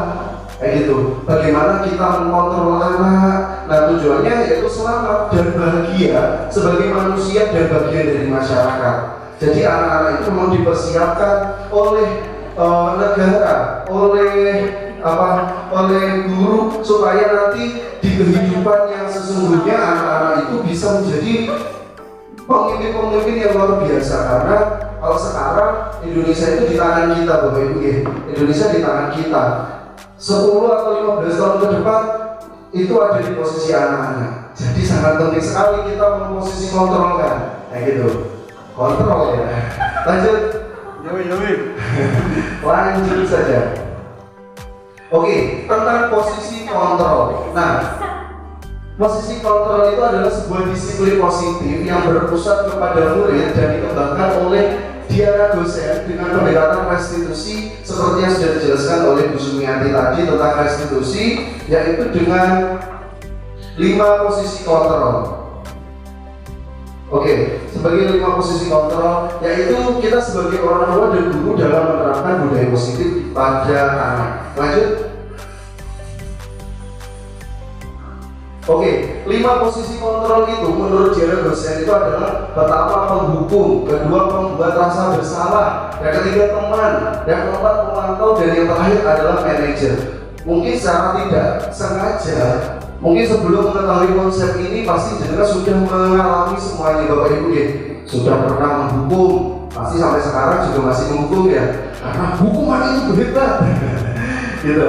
Nah, mungkin aja pernah jadi pemantau dan juga pernah menjadi manajer kayak gitu. Nah ini tentang posisi kontrol. Lanjut Bu. Nah saatnya kita bermain tentang posisi kontrol. Posisi kontrol tadi ada berapa Ibu? 5. Apa aja tadi Pak? Apa? Penghukum, membuat rasa bersalah, teman, memantau, sama manajer. Stop di ini Bu, stop itu tadi kita bermain peran Bapak Ibu. Saya pengen Bapak Ibu ada yang menjadi murid dan ada yang menjadi guru. Kayak gitu. Kira-kira di kelas ini siapa yang paling kenal? Coba Bu Sumiati. Saya contohkan Ibu bahwa nanti panjenengan yang praktek juga. Ya. Jangan nakalan kan? Oke. Sampai muridnya sini. Oke. Murid yang nakal. Padi, bayangno sampai di murid ini. Bayangno. Oke. Bu Sumiati, sampean ini sekarang nakal. Ya, nakal. Bu Sumiati ini tidak pernah membawa buku. Tidak pernah membawa buku dan selalu minta buku ke temannya. Oke. Sum. Sum.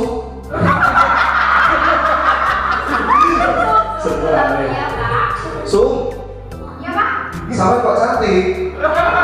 Oh dari dulu. Oke, Sumiati, hari ini kamu kok tidak bawa buku, kenapa?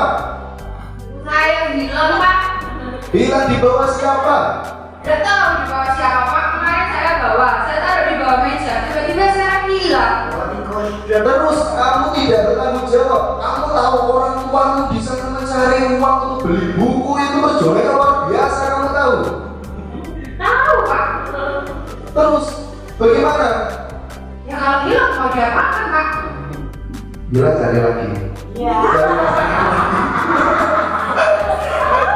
Oke, Bapak Ibu, itu tentang posisi kontrol menghukum, menghukum. Jadi ada apa namanya tadi kata-kata yang kasar, kayak menghardik dan seterusnya, itu adalah posisi kontrol. Oke, Bapak Ibu, sekarang saya ingin panjenengan yang ada menjadi guru dengan yang menjadi murid. Nah, sekarang Pak, saya mau, mungkin ada yang pengen menjadi guru. Pak Guru. Pak Kusai. Oh, monggo Pak Kusai. Pak Kusai, monggo. Oke, silakan maju ke depan Pak Adi sama Bu Tika. Monggo. Pak Adi sama Bu Tika silakan maju ke depan. Iya. Ayo, sini. Oke, sekarang bebas. Monggo. Ini nakal bunga nih ya ini muridnya.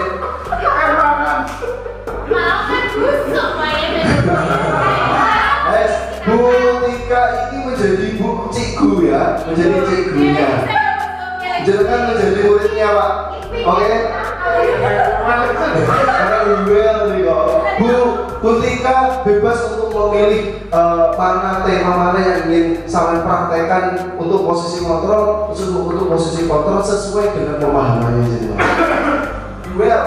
Terima kasih. Oh, dipakai Pak.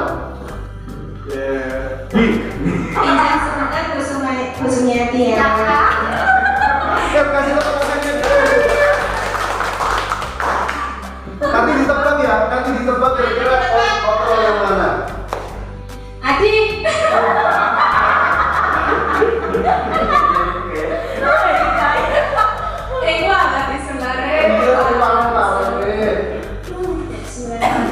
Adi, kenapa tadi teman-temannya mengumpulkan PR kalau kamu tidak mengumpulkan PR? Saya mengerjakan, tapi PR saya diambil teman saya. Saya tadi sudah selesai mengumpulkannya. PR saya itu diambil teman saya. Yang dikumpulkan itu sebenarnya punya saya, tapi tidak terlalu teman saya. Akhirnya saya tidak mengumpulkan, yang mengumpulkan teman saya. Itu sudah menjadi tugas teman saya. Dan saya adalah teman saya.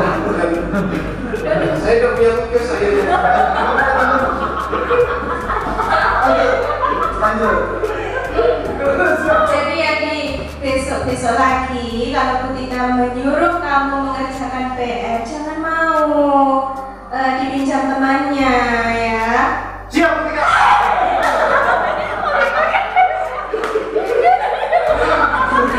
Coba ceritakan segala apa yang kamu alami ketika kamu mengerjakan PR dan teman-temanmu merebut pekerjaan itu, kok kamu nggak bisa menolak mereka?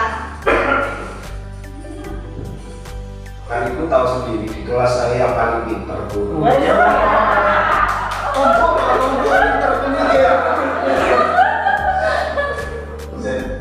Di teman-teman di kelas saya itu teman-teman ada yang ngajak saya Bu, kalau nggak saya bantu nanti saya mau dipukul. Selain itu nanti uang jajan saya juga diminta kalau nggak saya kasih saya. Coba temannya siapa yang suka memaksa, suka mengancam itu siapa? Coba sebutkan. Itu dari tampaknya kan sudah tahu. Itu yang nakal salah satunya dia. Kamu terbut. Ayo Sumiati bisa maju ke depan. Maju. Sumiati maju. Iya. Sumiati, apakah benar apa yang sudah diceritakan Adi tadi terkait dengan kamu sering mengancam ketika tidak mengerjakan PR dan memaksa Adi untuk memberikan PR-nya untuk kamu? Iya betul Bu. Pekerjaannya Pak Adi saya ambil. Pekerjaannya Adi saya ambil. Coba ceritakan kenapa kok bisa kamu itu tidak mengerjakan PR? Padahal kan di rumah ada orang tua, ada kakak yang bisa membantu kamu mengerjakan PR. Saya lupa ya Bu mau mengerjakan. Di rumah itu saya pengennya bermain, tak pengen belajar Bu saya Bu.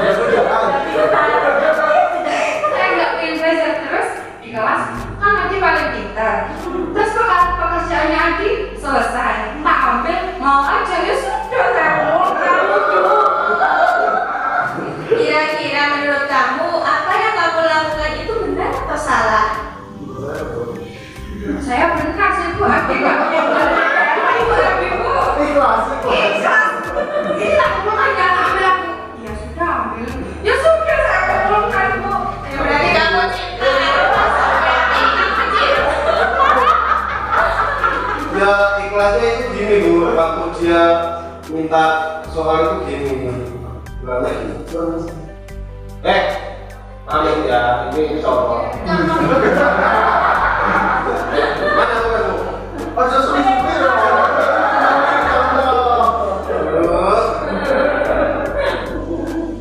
Saya sambil diancam ya Bu, saya takut. Ketakutannya gimana coba tunjukkan? Kalau dia nggak mau memberikan tugas mau dipacar katanya. Katanya sumsum itu gini, kalau kamu nggak mau kasih tugas kamu, nanti kamu saya blok. Saya takut, redek saya, gemetar saya. Jadi tak kasihkan. Terpaksa jadi ya. Lain kali Sumiati nggak boleh seperti itu ya sayang ya. Kalau misalkan kamu mau meluk langsung aja peluk. Sama. Termasuk kamu juga. Ya, termasuk Adi nggak perlu pelukan nanti. Pelukannya ibu. Kalau ibu pas menghadap ke sana, bukan, bukan. Siap Bu. Baik, terima kasih. Bayangin kalau mereka itu jadi murid zaman sekarang, bayangin. Mau dibawa ke mana Indonesia ini ya? Oke, Bapak Ibu, dari contoh itu tadi kira-kira posisi kontrol yang mana? Kira-kira ada yang tahu? Apakah menjadi teman, gurunya menjadi teman, atau gurunya menjadi apa? Pemantau. Kira-kira apa? Teman. Oke, itu nanti kita jawab setelah ini Bapak Ibu ya, setelah apa namanya? Setelah materi BPR. Oke, lanjut Bu. Nah, itu tadi tentang permainan peran. Kita tadi telah berperan untuk mempelajari posisi kontrol yang mana sebenarnya dari cerita ini tadi. Nah, posisi kontrol tadi ada 5. Yang pertama adalah penghukum.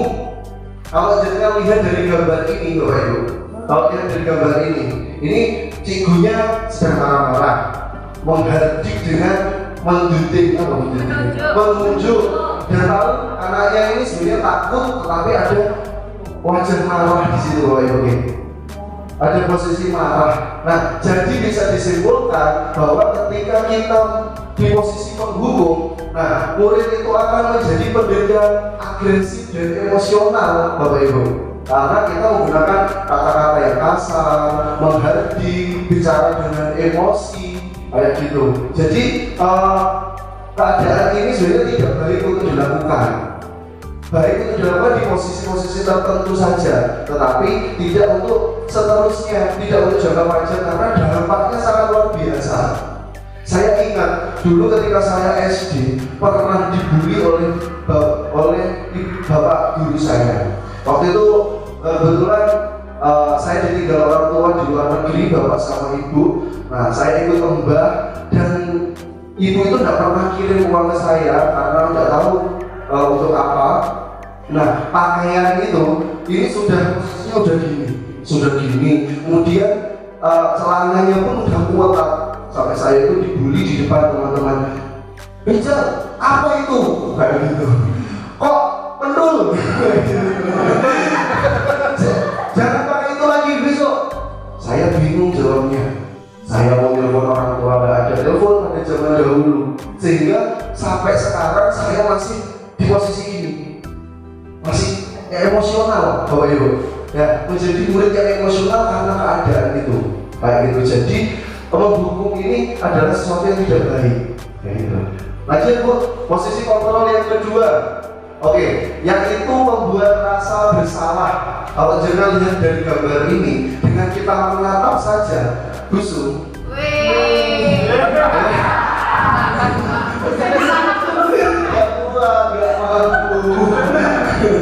Ya, kalau kita lihat di posisi ini saja, anak itu sudah merasa bersalah sekali. Padahal belum dengan ucapan, hanya dengan tatapan aja, itu anak sudah merasa bersalah. Apa mana busuk kalau ngajar melirik, kayak gitu. Iya betul. Udah pada takut. Nah, jadi anak itu akan merasa gagal, tertekan, tidak berarti untuk orang lain seperti itu Bapak Ibu. Jadi ini juga tidak baik untuk dilakukan. Kayak gitu. Pernah Bapak Ibu di posisi ini? Sering. Pernah. Biasanya ada yang mau mencontohkan Pak Ayi. Ya itu tadi contohnya. Kamu itu udah tahu orang tuamu itu kerja mati-matian untuk kamu mencari uang untuk beli buku dan seterusnya. Itu aja sudah membuat rasa bersalah anak kayak gitu Bapak Ibu. Ya, lanjut. Sekarang di posisi kontrol yang selanjutnya adalah sebagai teman. Kalau dari gambar ini, nah ini adalah dampaknya Bapak Ibu. Ini dampaknya guru yang menjadi dampak. Karena setelah kita dekat dengan anak akan menyepelekan kita. Ya bisa. Kamu jadi Pak Adi itu orangnya penaan wes, gitu. Pak Adi itu orangnya penaan, santai, slow, gak kira udah disenenai, gitu. Bapak Ibu. Jadi posisi kontrol seperti itu sebagai teman kurang tepat untuk dilakukan. Kayak gitu. Murid akan menjadi akrab dengan guru, bahkan merasa bergantung pada guru juga. Murid akan melakukan hal positif jika ada gurunya saja, kayak gitu. Juga bisa meremehkan bapak ibu gurunya, kayak gitu. Itu posisi kontrol kalau kita sebagai teman. Tetapi ada kalanya kita juga menjadi teman ketika anak itu ada masalah, kayak gitu. Tetapi nanti ada posisi kontrol yang lebih kompleks daripada teman. Lanjut tuh. Nah, posisi kontrol sebagai pemantau. Kayak gini, guru bisa menjadi penghalang mimpi anak. Murid hanya memahami tentang konsekuensi karena telah melanggar peraturan, sehingga memungkinkan adanya pengulangan pelanggaran lagi. Nah, pemantaunya bagaimana Bapak Ibu? Dilihat, anak itu kemarin hasilnya berapa? Mari kerjain. Mari. Ini kok salah kenapa Tahu Pak. Gak tahu.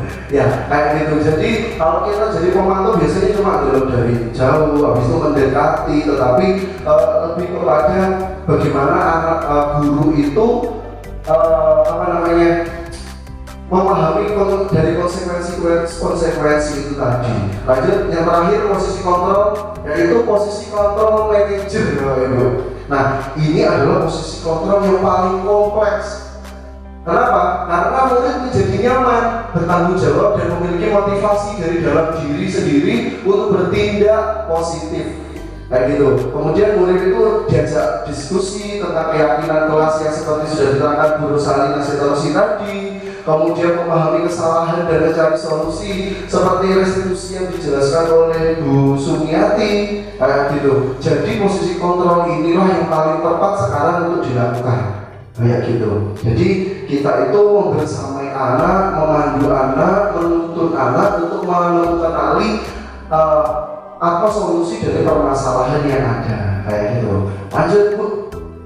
Nah sekarang kita berdiskusi lagi Bapak Ibu. Siapa sih biasa ngaturan di kelas? Busuk. Busuknya lagi. Dulu zaman sekolah ngaturan apa enggak Pak?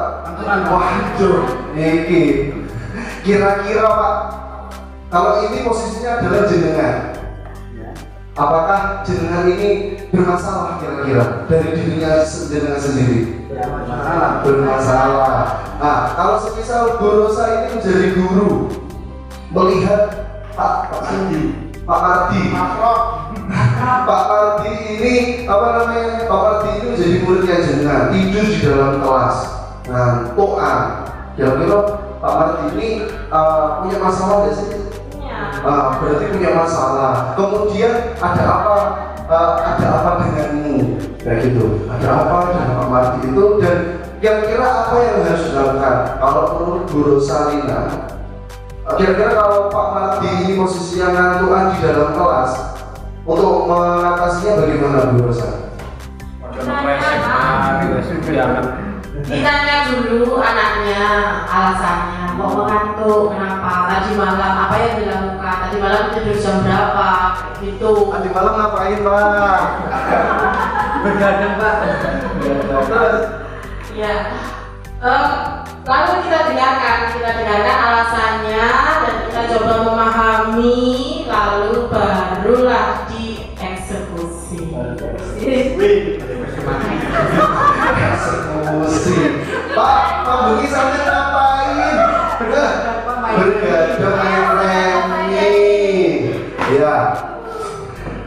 Ini apa namanya, permasalahan ini sama seperti yang dijelaskan oleh Bu Rosa sama Bu siapa namanya, Bu Sum tadi, ada Bu Dwi juga, bahwasanya memang anak ini perlu pendampingan. Bapak Ibu, kenapa seperti ini? Kalau menurut Bu Sum tadi pakai restitusi. Nah, pakai restitusi. Oke, kita lanjutin. Nah, sebelum ke sini, sebelum ke restitusi, untuk mengatasi permasalahan anak tidur tadi, Bapak Ibu, tadi Bu Tika sudah bermain peran sama Pak Adi sama Bu Sum. Kira-kira posisi kontrol yang tepat itu yang mana yang dilakukan itu tadi? Manajer, Bapak Ibu. Manajer bukan lagi memantau, bukan lagi seorang teman, tetapi lebih kompleks, yaitu manajer, kayak gitu, ya. Sudah ini Bapak Ibu ya, sudah paham tentang posisi kontrol itu? Besok PR-nya adalah mau kasih PR guru, pakai PR-nya guru adalah mempraktekkan di sekolah, ya, di sekolah tentang posisi kontrol sebagai manajer. Siap Bapak Ibu? Siap. Harus siap. Masih semangat, Bapak Ibu? Saya punya permainan. Oke. Permainannya adalah masa lalu diingat, masa depan dilupakan. Ya, masa lalu itu diingat-ingat aja, masa depan dilupakan. Jadi gak bisa move on kayak gitu. Enggak takut. Ini caranya gini. Kalau saya menyebutkan 2, nah itu berarti tadi kalau masa lalu dilupakan, masa depan masa lalu diingat, masa depan dilupakan. Berarti kalau saya menyebutkan 2, berarti jenengan jawabannya 1, kayak gitu. Oke. 2 berarti kalian jawabnya 1, gitu. Oke. Coba 3, 2, 5, 4, 6, 12, 11. Sekarang dibalik. Ya, dibalik. Kalau tipsnya gini. Kok tipsnya ini? Apa nih? Aturan mainnya. Kalau saya mengasih kode 5, jenengan jawabnya 7. Oke. 6, 12, 1, 2.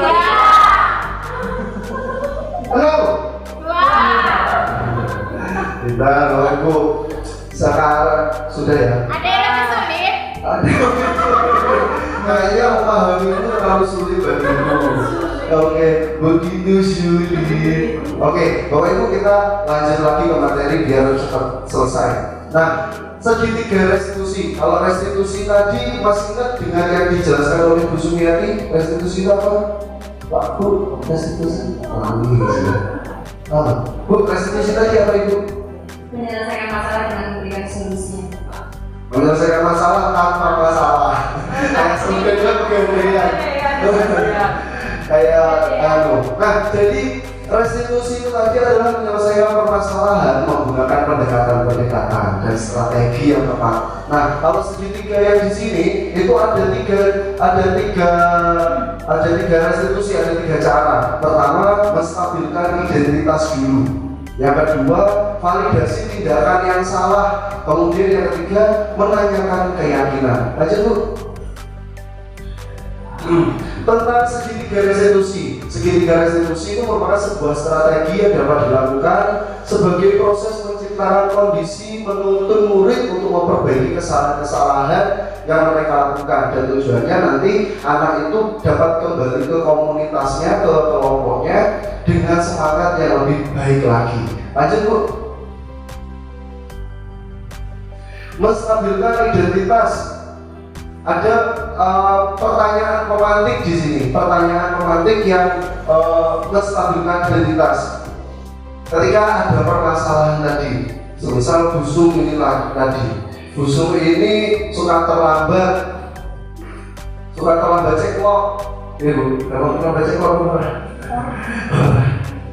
Nah, jadi ada pertanyaan-pertanyaan pemantik. Setiap orang itu pasti pernah melakukan kesalahan, termasuk Pak Rijal. Kalau ceklok itu selalu telat, gitu. Kamu itu bukan satu-satunya, di dalam hatiku. Ya, kamu bukan satu-satunya yang mengalami permasalahan itu. Sak kecamatan lecet, kapan ceklok bingung, gitu Pak?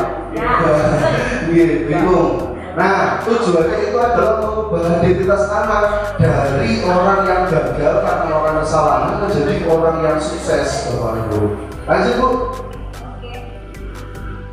Yang selanjutnya, validasi tindakan yang salah. Setiap tindakan yang kita lakukan dengan suatu tujuan itu untuk memenuhi kebutuhan dasar. Kalau kita memahami kebutuhan dasar, apa yang mendasari sebuah tindakan, kita bisa menemukan cara-cara paling efektif untuk memenuhi kebutuhan tersebut. Nah, ini pertanyaan-pertanyaan pemantiknya. Kamu pasti punya alasan. Kamu meninggalkanku, itu kamu pasti punya alasan, kayak gitu. Nah, kayak gitu contohnya. Maukah kamu belajar cara lain untuk mendapat apa yang kamu butuhkan? Kamu butuh apa? Kamu butuh uang. Iya. Butuh perhatian. Butuh apa Pak? Busung. Itu kebutuhan dasar ya kan? Kebutuhan dasar manusia, dikasihi dan disayangi. Ya, kamu itu boleh mempertahankan sikap itu, tapi kamu harus melakukan yang lebih baik lagi. Oke, lanjut Bu. Validasi tindakan yang salah. Yang selanjutnya itu menanyakan keyakinan. Tujuannya biar anak itu dapat melihat kesalahannya dihubungkan dengan rumah-rumah sosial di masyarakat, kayak gitu. Untuk pemantiknya, kamu ingin menjadi anak yang seperti apa, kayak gitu. Kemudian juga apa yang kamu rasakan. Bisa juga ketika kamu melakukan itu, kamu mau menjadi orang yang seperti apa. Nah, itu adalah segitiga restitusi yang terakhir, yaitu menanyakan keyakinan. Kesimpulannya Bapak Ibu, ada yang mungkin mau menyimpulkan?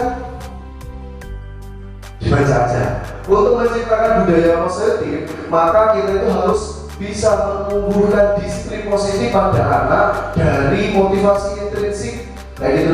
Jadi dari dalam diri sendiri.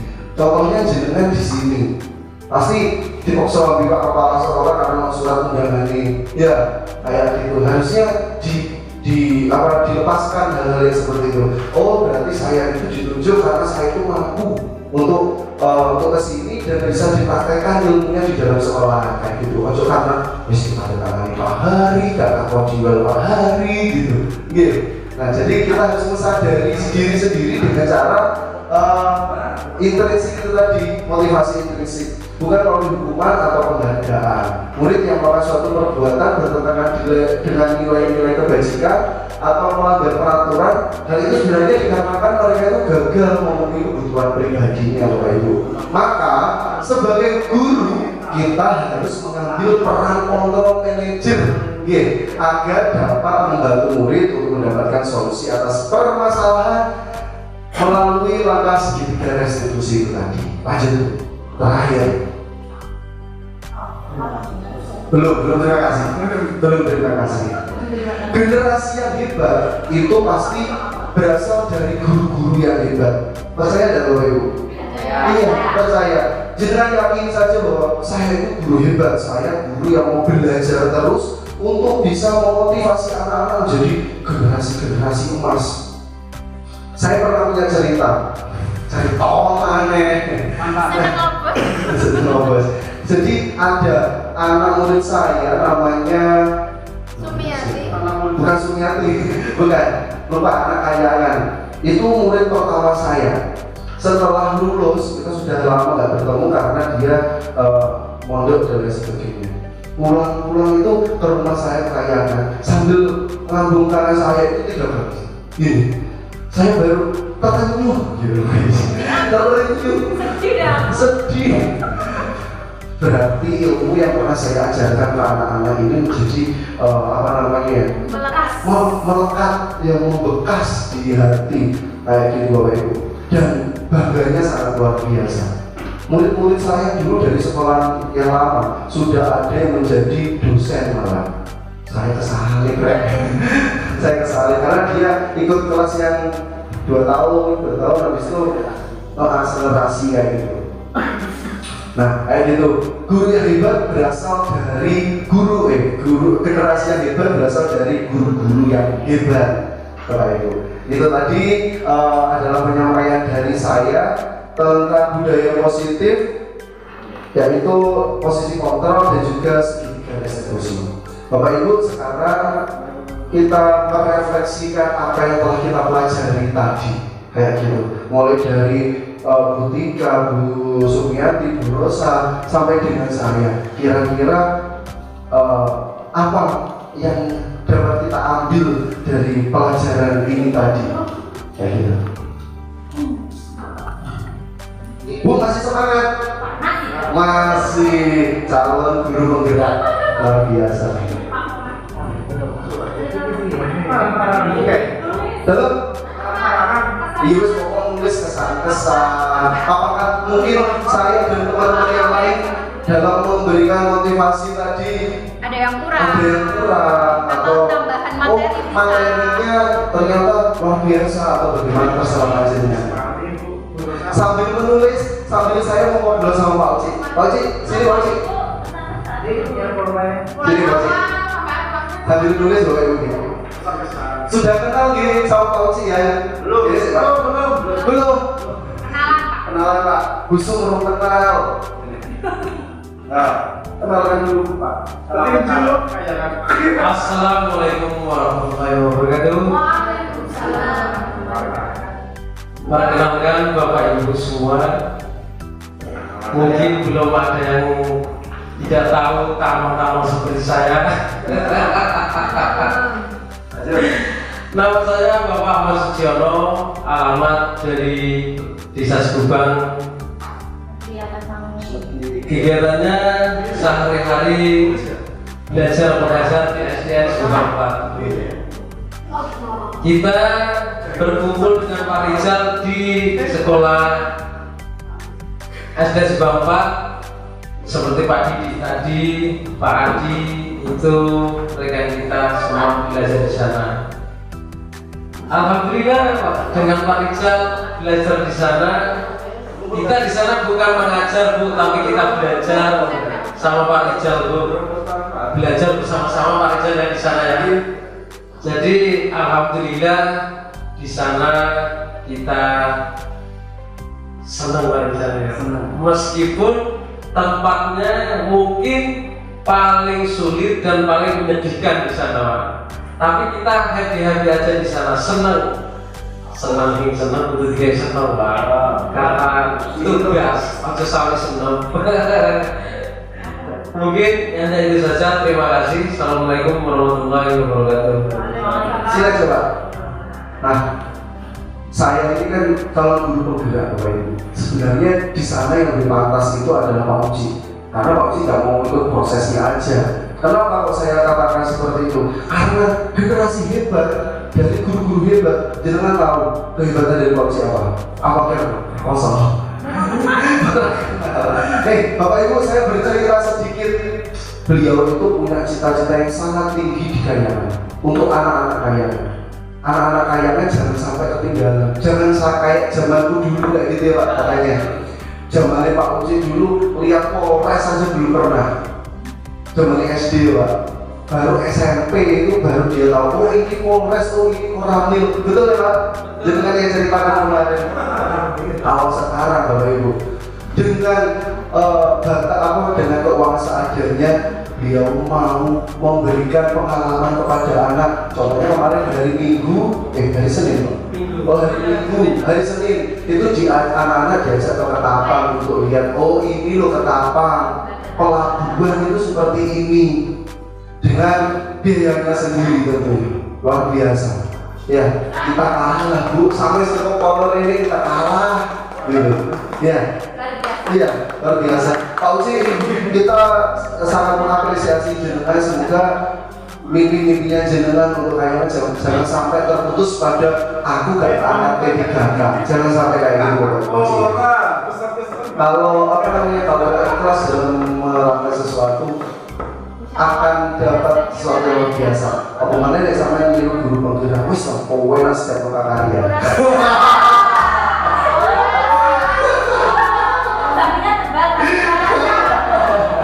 Wis tenang. Oke, terima kasih Pak Uci. Sudah Bapak Ibu ya?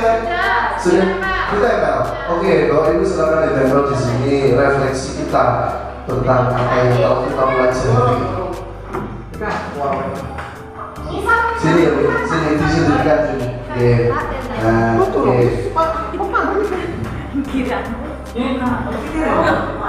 Habis ini kita cabut Bapak Ibu. Kalau yang nggak bisa cek betul kan itu tadi ada surat undangannya, jadi bisa ditandatangani Pak Hari juga, jadi bisa Dede.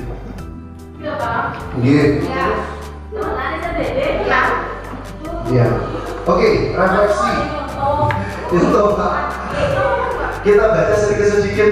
Alhamdulillah setelah melakukan kegiatan ini saya mendapat ilmu baru yang dapat saya terapkan di kelas nanti. Terima kasih, semoga rekan-rekan CGB sukses selalu, amin. Saya doakan juga yang terus ini semoga nanti ke depan jadi guru penggerak yang sangat luar biasa selanjutnya.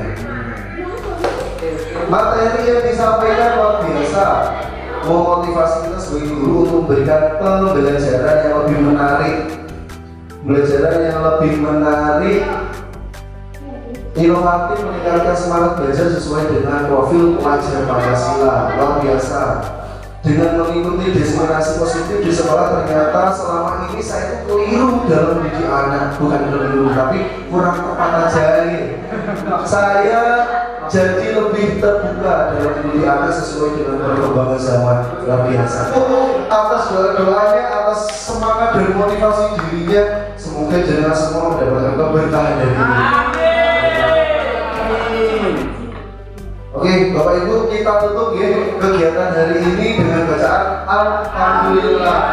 Dan ilmu yang kita dapatkan ini dapat bermanfaat, dan nanti PR-nya tetap ada PR-nya Bapak Ibu untuk menerapkan di kelasnya masing-masing. Syukur-syukur kalau di video kan didokumentasikan. Oke, nanti ke depan kita buat kegiatan seperti ini lagi, komunitas praktis. Oke, komunitas praktis selanjutnya. Terima kasih. Besok ke depan Pak Uci yang mengisi di kegiatan ini. Amin. Terima kasih Bapak Ibu. Saya tutup. Assalamualaikum warahmatullahi wabarakatuh. Waalaikumsalam warahmatullahi wabarakatuh. Tepuk tangan untuk kita. Baik Bapak Ibu, terima kasih sebelumnya sudah menyempatkan waktu untuk bisa menghadiri acara diseminasi budaya positif di sekolah dalam mewujudkan profil pelajar Pancasila. Bapak Ibu yang saya hormati, semoga apa yang kami sampaikan kepada Bapak Ibu bisa diterapkan di sekolah dan bisa bermanfaat untuk panjenengan semua. Wabillahi taufiq wal hidayah. Wassalamualaikum warahmatullahi wabarakatuh. Waalaikumsalam warahmatullahi wabarakatuh. Terima kasih. Terima kasih.